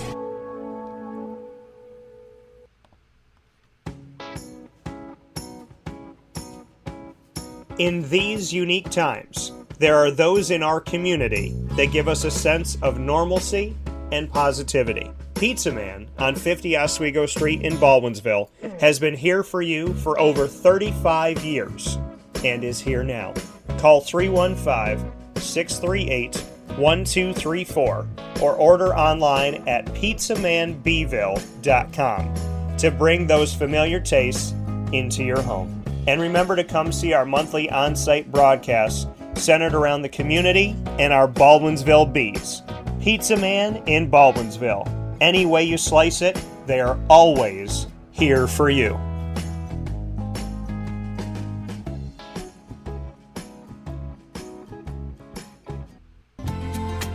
Looking for your next ride?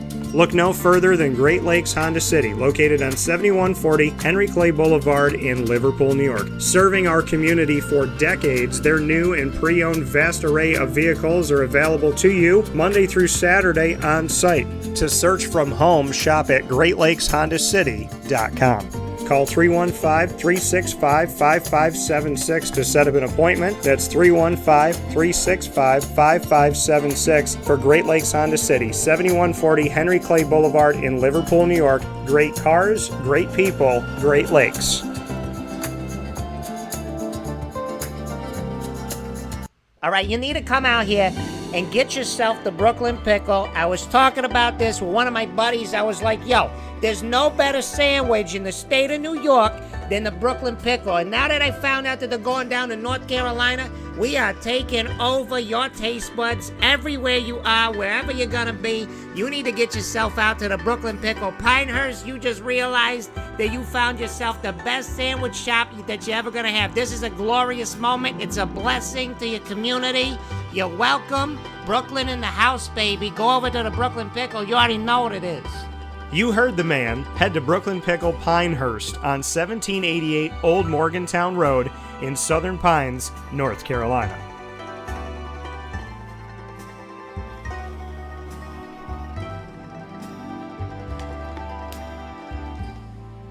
And a welcome back here to Wake Up Call with Dan Tortora, where sports truly meets that thing called life. We appreciate you hanging out with us inside of the Great Lakes Honda City studios. Wake Up Call with Dan Tortora, Monday through Friday from 9 a.m. to 11 a.m. Eastern Time. Spent a lot of the opening conversation to this week in the final day of June, for those of you that are watching and listening live, and for those of you on playback, thanks for hanging out with us. Speaking about the NBA and LeBron James and the contract and the future of the Lakers.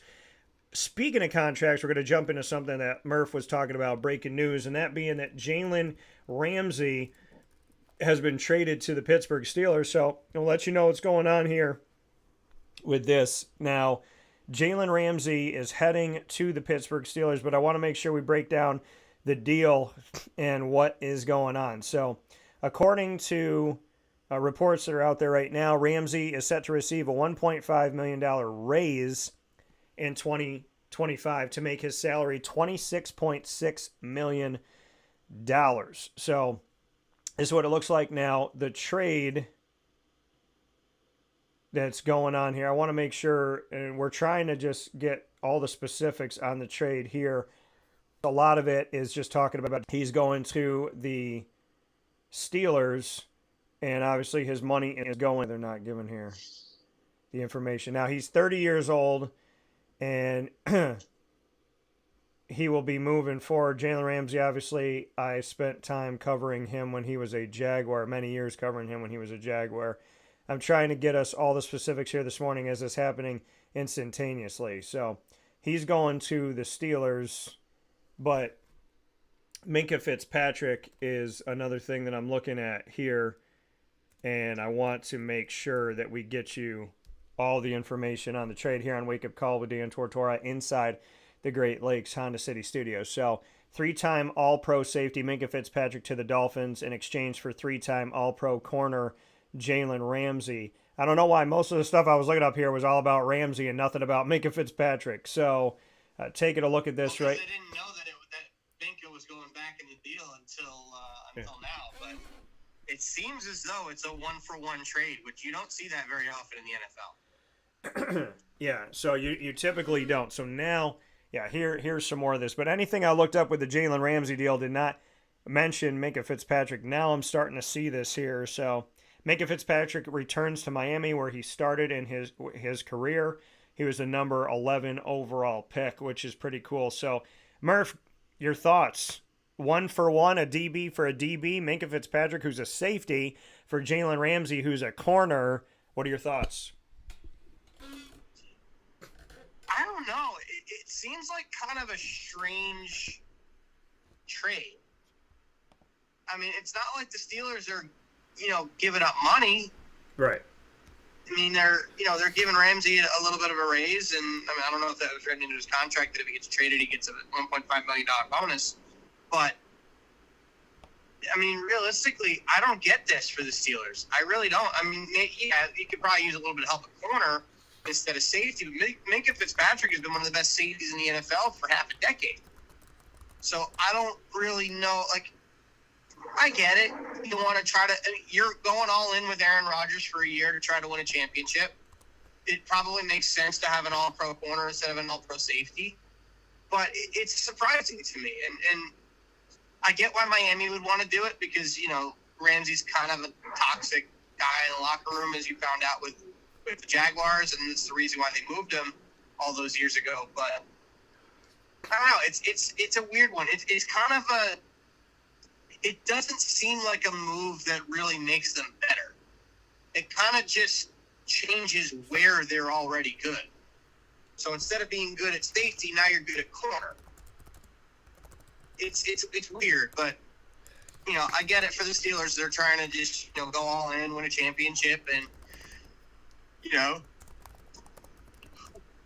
do what they can with Aaron Rodgers, and while they have him, because it appears that this is going to be one and done for him in Pittsburgh. But we'll see. I'm really interested to see what happens. I've always had a little bit of an investment in the Steelers as a guy from Pennsylvania that doesn't really like the Eagles, so I don't mind watching the Steelers. Like I said, it's kind of a lateral move. It's almost like trading an outfielder for an outfielder or a forward for a forward. Like you're getting a right fielder in exchange for a left fielder, or you're getting a power forward in exchange for a small forward. Yeah. It's kind of a lateral move to me because I'd probably argue that they're both about equal in terms of what they can do on the field. But you got to look at it like this, too. Like Jalen Ramsey, older than Minkah Fitzpatrick coming out here, right? And Jalen going to make almost $27 million this year for one season. You're losing. Here's the thing. If you bring in Aaron Rodgers and you got Minkah Fitzpatrick and you bring in Jalen Ramsey, I'm like, oh, crap. But when you let go of one DB for another DB, I'm like, okay. Like, I mean, did the team get? I figured maybe they gave up like a third round pick or a second round pick for him, and you keep Minkah and then you get Ramsey. Like, all right, like the defense is looking really good because they've already got a good defensive line. Their corners are good, or their linebackers are good. But like I said, this is kind of a lateral move. Right. So it's like why? Like, I'd rather have Minkah, to be honest with you. For number one, he's not toxic in the locker room. Right. And number two, he's younger. Right. Right. So to me, it's just like it's just kind of a weird trade. It's just a weird situation because it's like who wins this thing truly. I mean, we're going to find out. But again, I mean, like you said, you got Aaron Rodgers. You want to win right now. So you make this move. But how does having Minkah Fitzpatrick hurt Aaron Rodgers to have him win right now? So it feels different. It doesn't, I mean, I shouldn't even say it feels different. It feels weird. It feels like, okay, you got rid of a guy on your team that, people seem to like at Pittsburgh, right? Minkah Fitzpatrick, you don't really hear any negativity about him. So when you look at the Steelers and the Dolphins, giving up Minkah Fitzpatrick for Jalen Ramsey, you're giving up a guy who I don't know to be a headache, but I also haven't been in his locker room. But, you don't hear a lot about Minkah where Jalen Ramsey is a headache. Jalen Ramsey is he's the first person that I arguably called a virus in a locker room. And I was in that locker room for many years, seeing that for many years. I was around that for a while. And I said for 3 years, like, they need to get rid of this guy on this team. I understand he's talented. I understand he's good. But we got to be real about the fact that, like, this is not a good situation. By the way, that dude is not going to, if he feels some kind of way Like, I remember when they were winning with Blake Bortles, I said, oh, he loved Blake Bortles. But watch if they lose with Blake Bortles, what this man does and if he turns on the team. You got to understand something about Jalen Ramsey. You got Aaron Rodgers, who is a lightning rod. You got Jalen Ramsey, who is a lightning rod. What typically happens, Murph, when you put two lightning rods, two prima donnas, two attention getters in the same locker room? They start fighting for fighting for space, right? They start jockeying for who's going to be what. So if you got Aaron Rodgers, who's all about the media, well, no, I'm not going to say he's all about the media, but you got Aaron Rodgers, who knows he's got a limelight, and you got Jalen Ramsey, who's got a limelight. How do you think those two are going to play? And if Jalen Ramsey doesn't handle his job, we know Aaron Rodgers calls out teammates, right? We know he doesn't have a problem calling people out in training camp, saying like, I don't, these. To the red line, remember? Right. So I mean, you think about it. You got Aaron Rodgers, who's outspoken about his teammates. You got Jalen Ramsey, who's outspoken about his teammates. What's going to happen in a game where Aaron Rodgers throws an interception and the Steelers lose? What's going to happen in a game where Jalen Ramsey doesn't cover somebody? You think these guys are going to be on the opposite sides of the locker room with the cameras up, and they're going to go, man, if number 5 did his job, if number whatever did his, I'm telling you right now, Aaron Rodgers is an interesting specimen of a human. He just different. And then Jalen Ramsey, that dude does not shy away from drama. So you're going to have drama and drama. It's like having two Madonnas in the locker room. Somebody's going to be trying to out-sing the other one, Murph. I'm telling you right now. Would not shock me one bit. I'm telling you right now, Murph. I mean, Steelers fans, you get Aaron Rodgers, you might be happy. Now you got Aaron Rodgers, Jalen Ramsey, you might be sad today. So, you might be, all right, it's talent, but it's drama. Y'all going to have some drama. That's what it's going to be. I mean, it's dramatic. It's going to be a dramatic. Now, listen, if they go and do their job, then that's all well and good. But if you think like you're banking everything on one, this is my issue. If you're banking everything on 1 year and you're like, all right, Aaron Rodgers, we've got to do it right now. Why wouldn't you keep Minka? And if you want to do it right now, I would only make a deal for Jalen Ramsey or another high-profile corner if I had Minka. Like, I don't see how, like, you called it a lateral move, and I agree with you. I don't think the Steelers got better today. I think they just swapped Minka for a guy who's more expensive that has more wear and tear on his tires. Maybe a more important position. I mean, that's the only thing I can think of is, like, it's a more important position. Safety, you can kind of fill with anybody. Right. So, like I said, it's kind of a lateral move. It doesn't really make them better, but it also doesn't make them worse. Right. But it does make life a little bit more expensive. So, I mean, we'll see what's going to go on here. Before we hop out of here with Murph, I want to jump to baseball for a second. Shohei Ohtani, this dude just, again, he is an alien. Show me his papers from this planet. He's not from this planet. And I'm not saying it in a bad way. He is not from this planet in the best way. But listen, if every alien looked like Shohei Ohtani, then I'm okay. Because the aliens they show us in the movie theater, they're like, sucking on your face, popping out of your stomach. I don't like those aliens. Shohei Ohtani, I can roll with aliens if he's an alien, Murph. He's not a human being. This man is not human. And I mean that with all the respect in the world. He is not a human being. I will say that over and over again. I don't know what planet he is from, but he obviously, he did not come in peace. He came to havoc. Planet Japan. He came to havoc you, baby. He came to havoc this world, and he has done exactly that. Dude is out here just getting back into pitching, throwing 101.7 miles an hour. Shohei Ohtani, I mean, he just keeps getting better, keeps getting more dangerous. 101.7 miles an hour, the fastest pitch of his Major League Baseball career, coming off of surgery and rehab. He has now thrown the fastest pitch of his career, a four-seam fastball that went 101.7 miles per hour. Absolutely insane. It was a ground ball double play to escape the jam, which was enough for Ohtani to crack a smile on his way back to the dugout. For the first time since 2023, Ohtani returned to the mound for a 1-2-3 second frame in the Dodgers' eventual 9-5 loss to they did lose the game to the Royals, but It was not only the fastest pitch of Ohtani's career, it was the fastest pitch by any Los Angeles Dodger this season, as Shohei Ohtani now holds 4 of Los Angeles' 7 pitches north of 100 miles per hour this year, after 3 more against Kansas City in his first round start, in his first road start, since July 27, 2023. So think about that right now. Think about how crazy this is. It's not only the fastest pitch of his career, Ohtani now owns 4 of Los Angeles' 7 pitches north of 100 miles per hour this year, and he just started pitching again. Yeah, I mean, we all knew what to expect when Ohtani came back to the mound. In all fairness, I'm surprised that he's back pitching when he is. So I was kind of figuring that he wouldn't be back pitching until after the All-Star break. But, he's still got to build up. He's, you can't really have him go on a rehab assignment because obviously he's hitting every day, so you can't be in 2 places at once. But ultimately, you kind of look at it this way where, he's just got to pitch and build himself up. Like, simulated games aren't going to do it.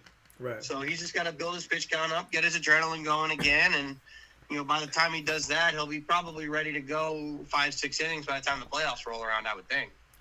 Well, let me just throw this at you too, and this is how sports is so cool, and how they say it's a small world, but in the world of sports, it's even smaller.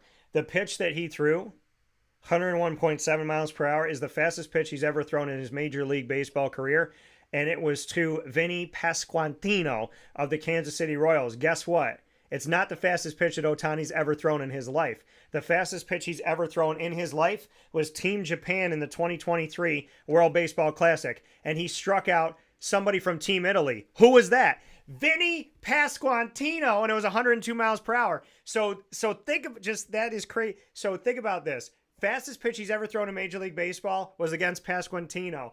And in the World Baseball Classic, fastest pitch he's ever thrown in his life was against Pasquantino. So what are the odds that you got Team Italy versus Team Japan, and then you got the Royals versus the Dodgers, and Shohei's on the mound and Pasquantino's up at the plate, and these are the 2 fastest pitches he's ever thrown, 101.7, and when he was in the World Baseball Classic, 102.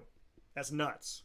That's crazy. I swear I thought he hit 102 again against Trout in the championship game, but I don't remember. That was so long ago at this point, but I'm really looking forward to the next WBC. What I'm really looking forward to is the 2028 Olympics, and really hoping that they allow they allow Major League players to play in the Olympics. It would make it so much more enjoyable to watch. Yeah. It truly would. Yeah.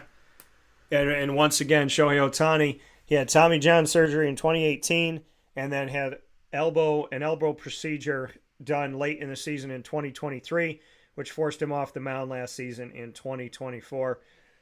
Dude is bananas. I think there's got to be a smirk when Shohei Ohtani sees Vinny Pasquantino step up to the plate, and Vinny's got to be like, "Oh hell, here comes the power, man. Here comes Vinny P, baby. Yeah." Vinny P, a nice card carrying Vinny Pasquantino sounds like somebody that should be on this season's Jersey Shore. That's all I'm saying. But it's crazy. It's crazy. Bringing it all the way back to Jersey, Murph. You like how I did that? That's what we do. That's what you do in a comedic set. I'm not in Jersey anymore. You do it in a comedic set, though. You talk about something, you come, and then you talk about all these other things got nothing to do with it. You come all the way back, and you land where you started, and that's where we did. So we started in Jersey. We end with Jersey Shore references.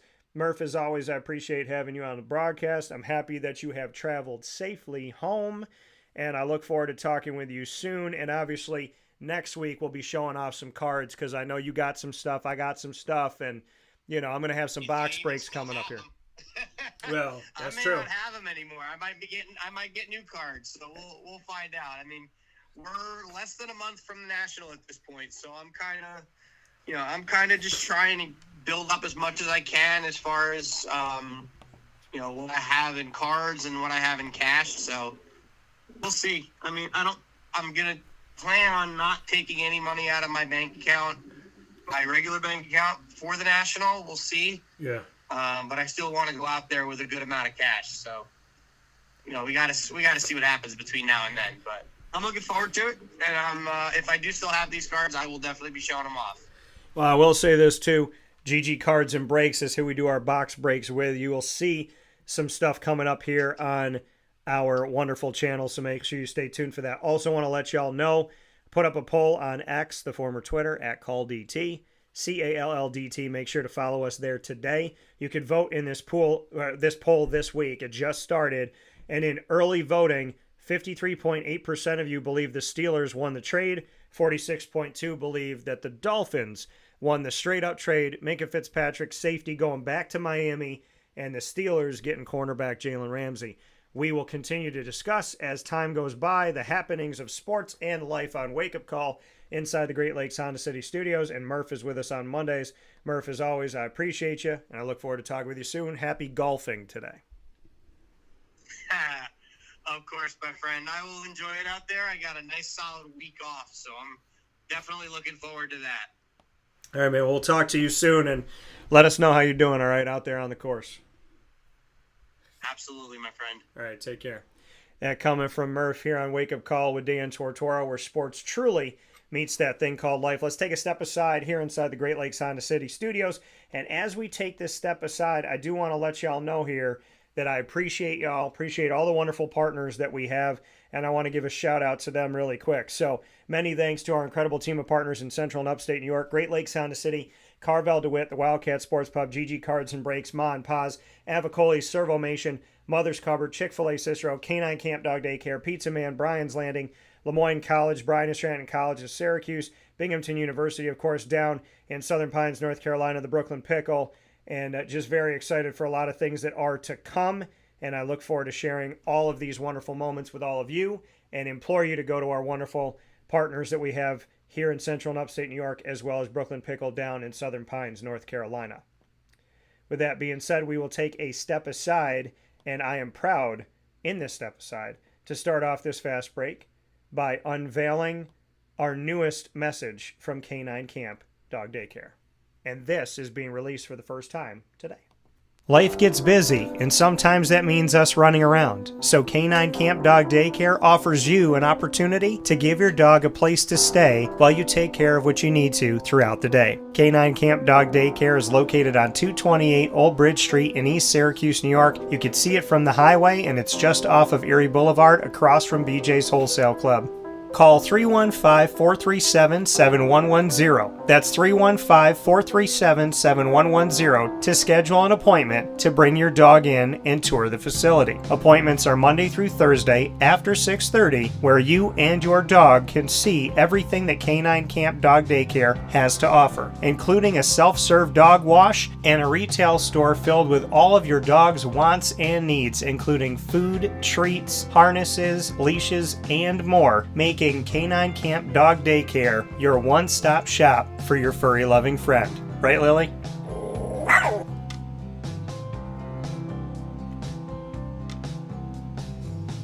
Here's a message from Renee from Brian's Landing, located on 6523 East Seneca Turnpike in Jamesville, New York. Open Tuesdays and Wednesdays for dinner, Thursday through Saturday for lunch and dinner, and Sundays for brunch. It's a lot like the way that my mom and dad ran their restaurant. We have put in place a lot of people that are family to us, very similar to how my dad hired people that were family to him. And then the tradition I'm carrying on is a lot of the items that are on our menu are my dad's. And he taught our chefs how to recreate his dishes. So I think that Tommy McNerney, who our executive chef is, to him it is an art. And I think that when he does create a dish, it's not just about making the food taste delicious, which is definitely our priority, but it's an art to him, and it's almost like his canvas on a plate where he just wants the colors to look great, and people love it because he takes pride in that. And Brian and I appreciate that. We want it to obviously look good and taste good. I will tell you, when we opened up, it was 6 weeks before COVID. And what was amazing was the community, our friends and family stepped up, and everybody did takeout. Everybody supported us. Our hearts were just so filled. So to Brian and I, obviously our friends come all the time, and we just have repeat customers in Jamesville, and I think people going to our previous restaurant in Green Lakes are making the trip to come to Brian's Landing to support us. And I mean, I think we have great food and a great atmosphere. So it's very, very important to us. Head to Brian's Landing, located on 6523 East Seneca Turnpike in Jamesville, New York, where memories have become recipes that are now meals to share with you. Tuesdays and Wednesdays for dinner, Thursday through Saturday for lunch and dinner, and on Sundays for brunch. And be sure to come out for live music Friday, Saturday, and Sunday.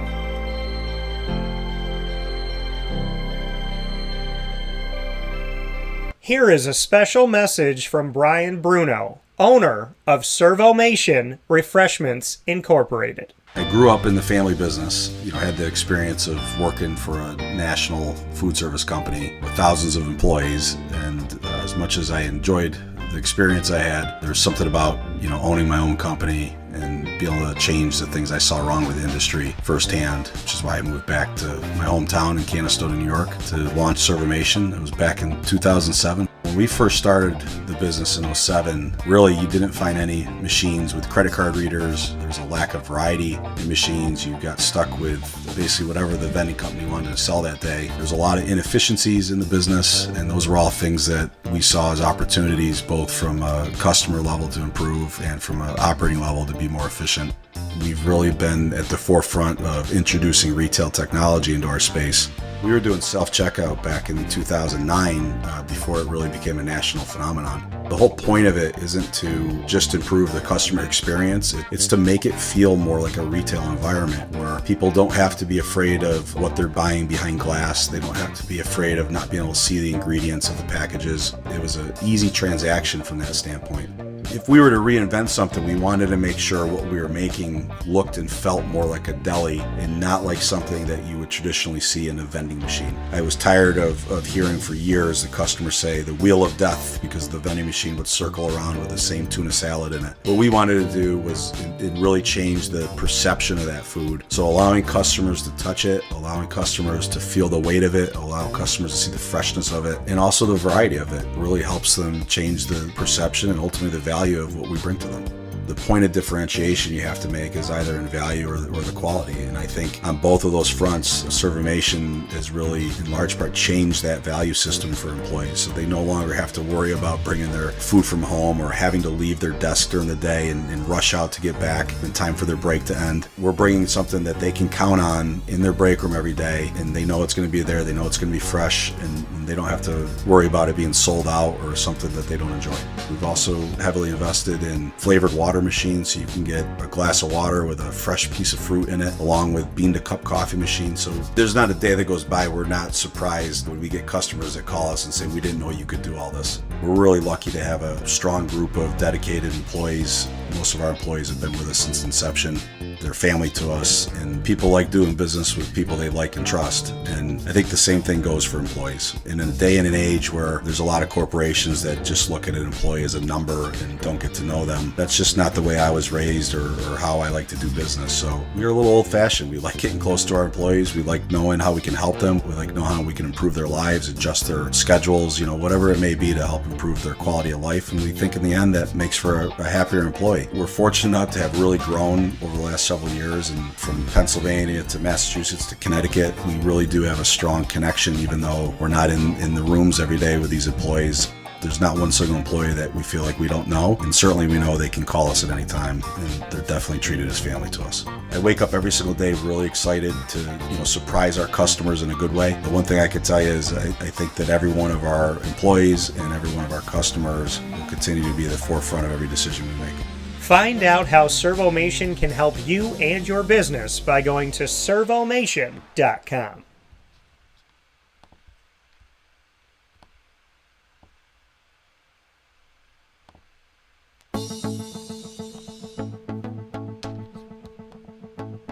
Avicoli's, located on the corner of Route 57 and Wetzel Road in Liverpool, New York, has been your trusted neighbor for decades. Located just steps from Liverpool High School, we're happy to have the Liverpool Warriors on-site, on-location broadcast at Avicoli's through Wake Up Call with Dan Tortora every single month, featuring student athletes, coaches, and administration throughout the year from Liverpool High School. Head out to Avicoli's today on the corner of Route 57 and Wetzel Road in Liverpool, New York, open Tuesday through Sunday for lunch, dinner, and drinks. We'd love to see you out there, and of course you can call them at 315-622-5100 for takeout, delivery, and catering. That's 315-622-5100, and also find them on myavicolis.com. That's myavicollis.com.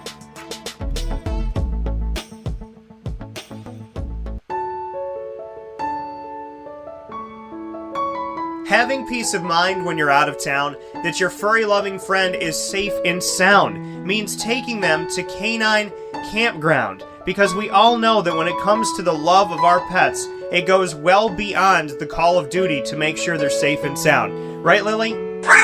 So take a ride to 242 Johnson Street in East Syracuse, New York, and see Canine Campground and where your dog will be staying, in the classic cabin, the executive cabin, the grand cabin, or of course the luxury cabin, because if you know Lily, you know she loves luxury. Now you don't have to wait to the last minute to find a family member or a friend that'll take your dog for a few days.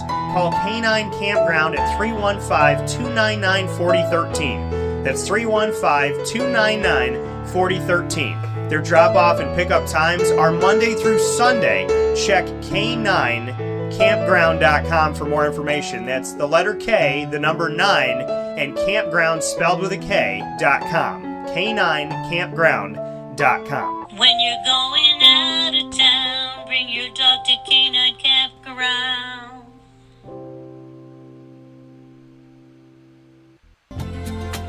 Looking for your next ride?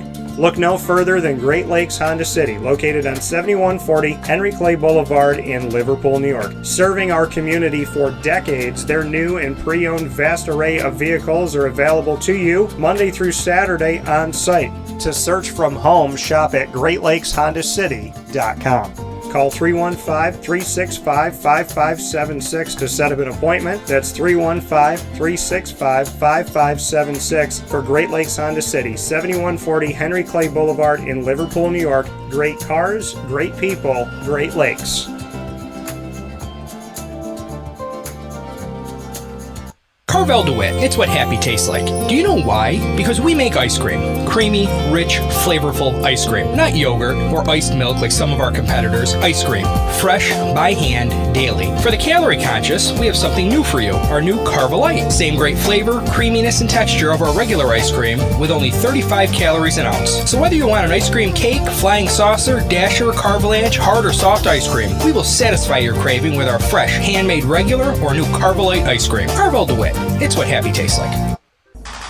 The Wildcat Sports Pub in Camillus, New York is located on 3680 Milton Avenue in the Home Depot Plaza. It is your family-friendly sports bar and restaurant. Folks, some sports bars aren't family-friendly. Some family-friendly restaurants are not sports bars. The Wildcat Sports Pub in Camillus, New York is proud to be both. It is that marriage that you've been looking for years. The Wildcat Sports Pub is your home base for your sports bar and restaurant needs, games for the kids, indoor and outdoor activities, and enough things on the menu to come back every single week and get to try something new. They're open Sundays from noon to 8 p.m., Monday through Wednesday, 11 a.m. to 11 p.m., and Thursday through Saturday from 11 a.m. to midnight. For reservations and party information, call 315-487-2222 for the Wildcat family-friendly sports pub and restaurant.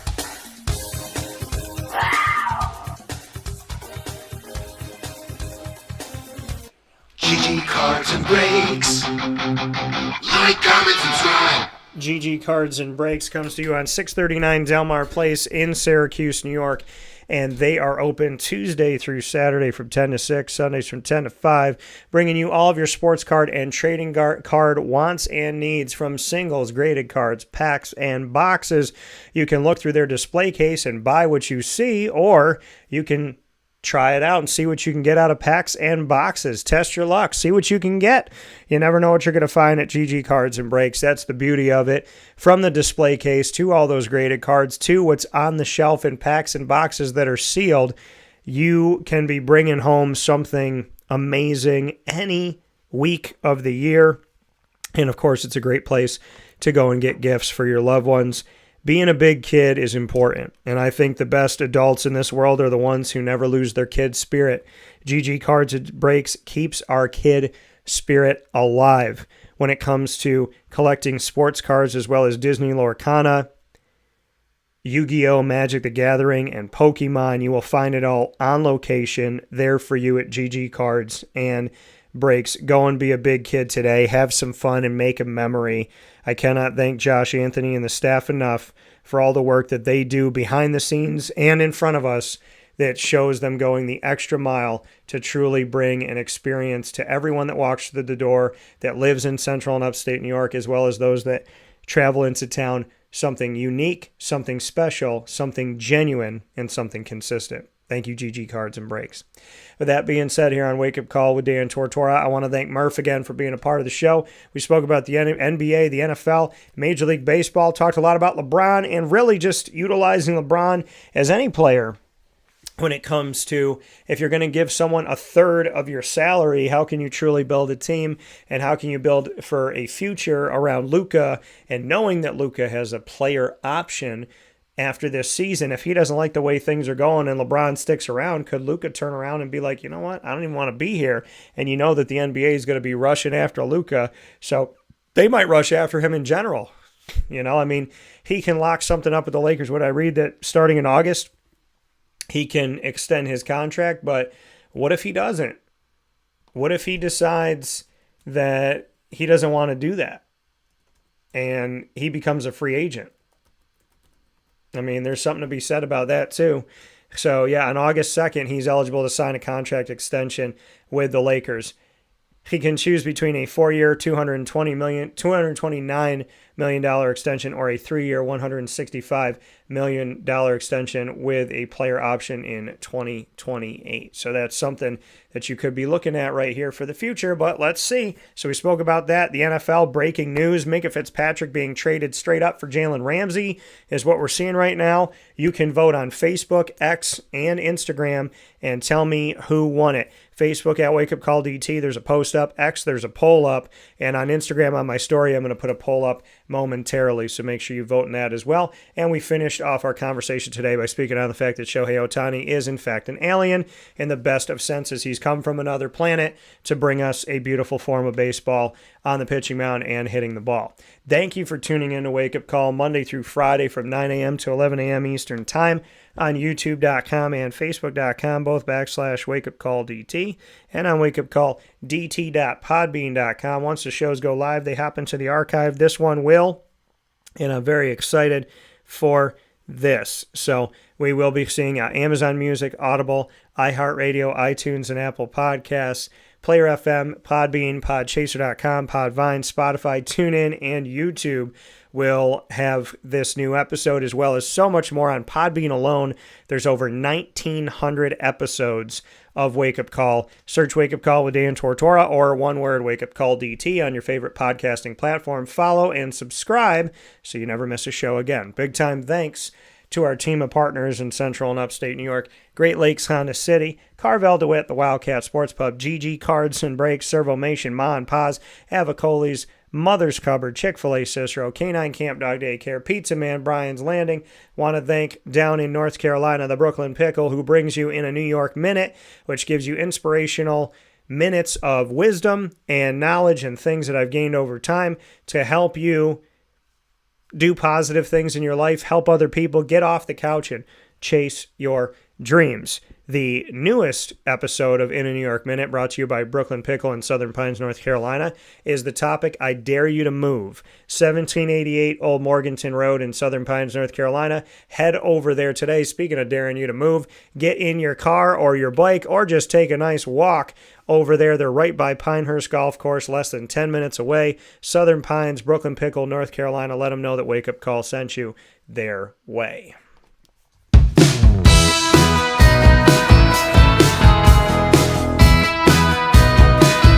The Lemoyne College Dolphins are exclusive multimedia marketing partners with Wake Up Call with Dan Tortora. Find your Dolphins Wednesdays during Dolphin Time at 9 a.m. Eastern Time. Student athletes, coaches, administration, future Dolphins, and alumni join us over 4 years plus in a connection that Lemoyne has never had with the Central and Upstate New York community or the world. The school had never signed anything like an exclusive multimedia marketing partnership until we had the opportunity to do it with Dan Tortora Broadcast Media and Wake Up Call under Dan Tortora Broadcast Media. And we're very happy to bring you stories and an unprecedented amount of coverage of Lemoyne athletics of all 21 of their sports.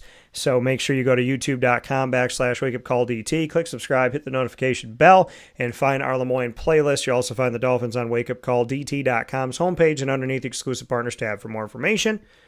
Go to LeMoyneDolphins.com, and as always, fins up.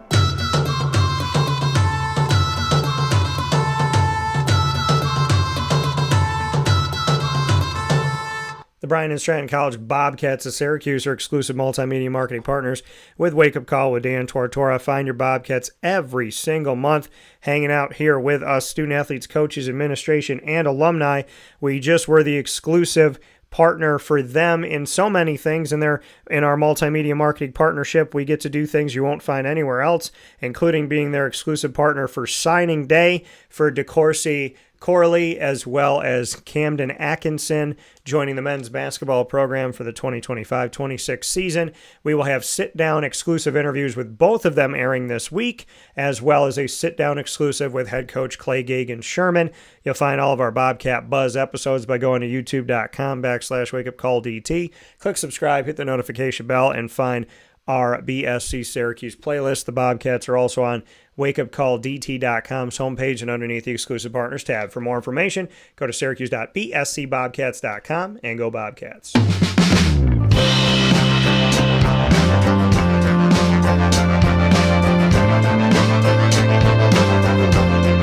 The Binghamton University Bearcats are exclusive multimedia marketing partners with Wake Up Call with Dan Tortora. Find your Bearcats every single Tuesday at 10 a.m. Eastern Time during Bearcat Time with student athletes, coaches, administration, and alumni joining us throughout the year here where sports meets life. We are officially in year 2 with the Binghamton University Bearcats, and it is an honor and a privilege to tell the stories of all of their sports programs as well as their athletic department. I want to thank Gene Marshall and the crew over at Binghamton University for their love and support. You can find all of our content with Binghamton by going to youtube.com/wakeupcalldt. Click subscribe, hit the notification bell, find our Binghamton playlist. You'll also find the Bearcats on wakeupcalldt.com's homepage and underneath the exclusive partners tab. For more information, go to binghamtonbearcats.com, and as always, go Bearcats.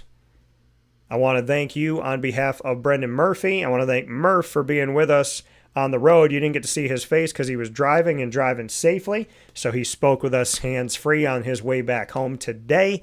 I want to thank you all for tuning into the show. Facebook at WakeUpCallDT, X at CallDT, Instagram at WakeUpCall_DT, and of course, many thanks to Great Lakes Honda City. I hope you have a beautiful, wonderful day. Shout out to Canine Camp Dog Daycare and our message coming from them today that officially aired and had its debut today. I'll be sharing it on social media as well, so you can play it back whenever you want. And as always, folks, from the Great Lakes Honda City Studios, God bless. No stress. Do your best. Have a beautiful, wonderful end to June. May it be long, fun, and go by slowly in the best of ways. God is great, and I can't thank you all enough. God bless you. Be kind to each other. Be kind to yourself. We'll talk soon.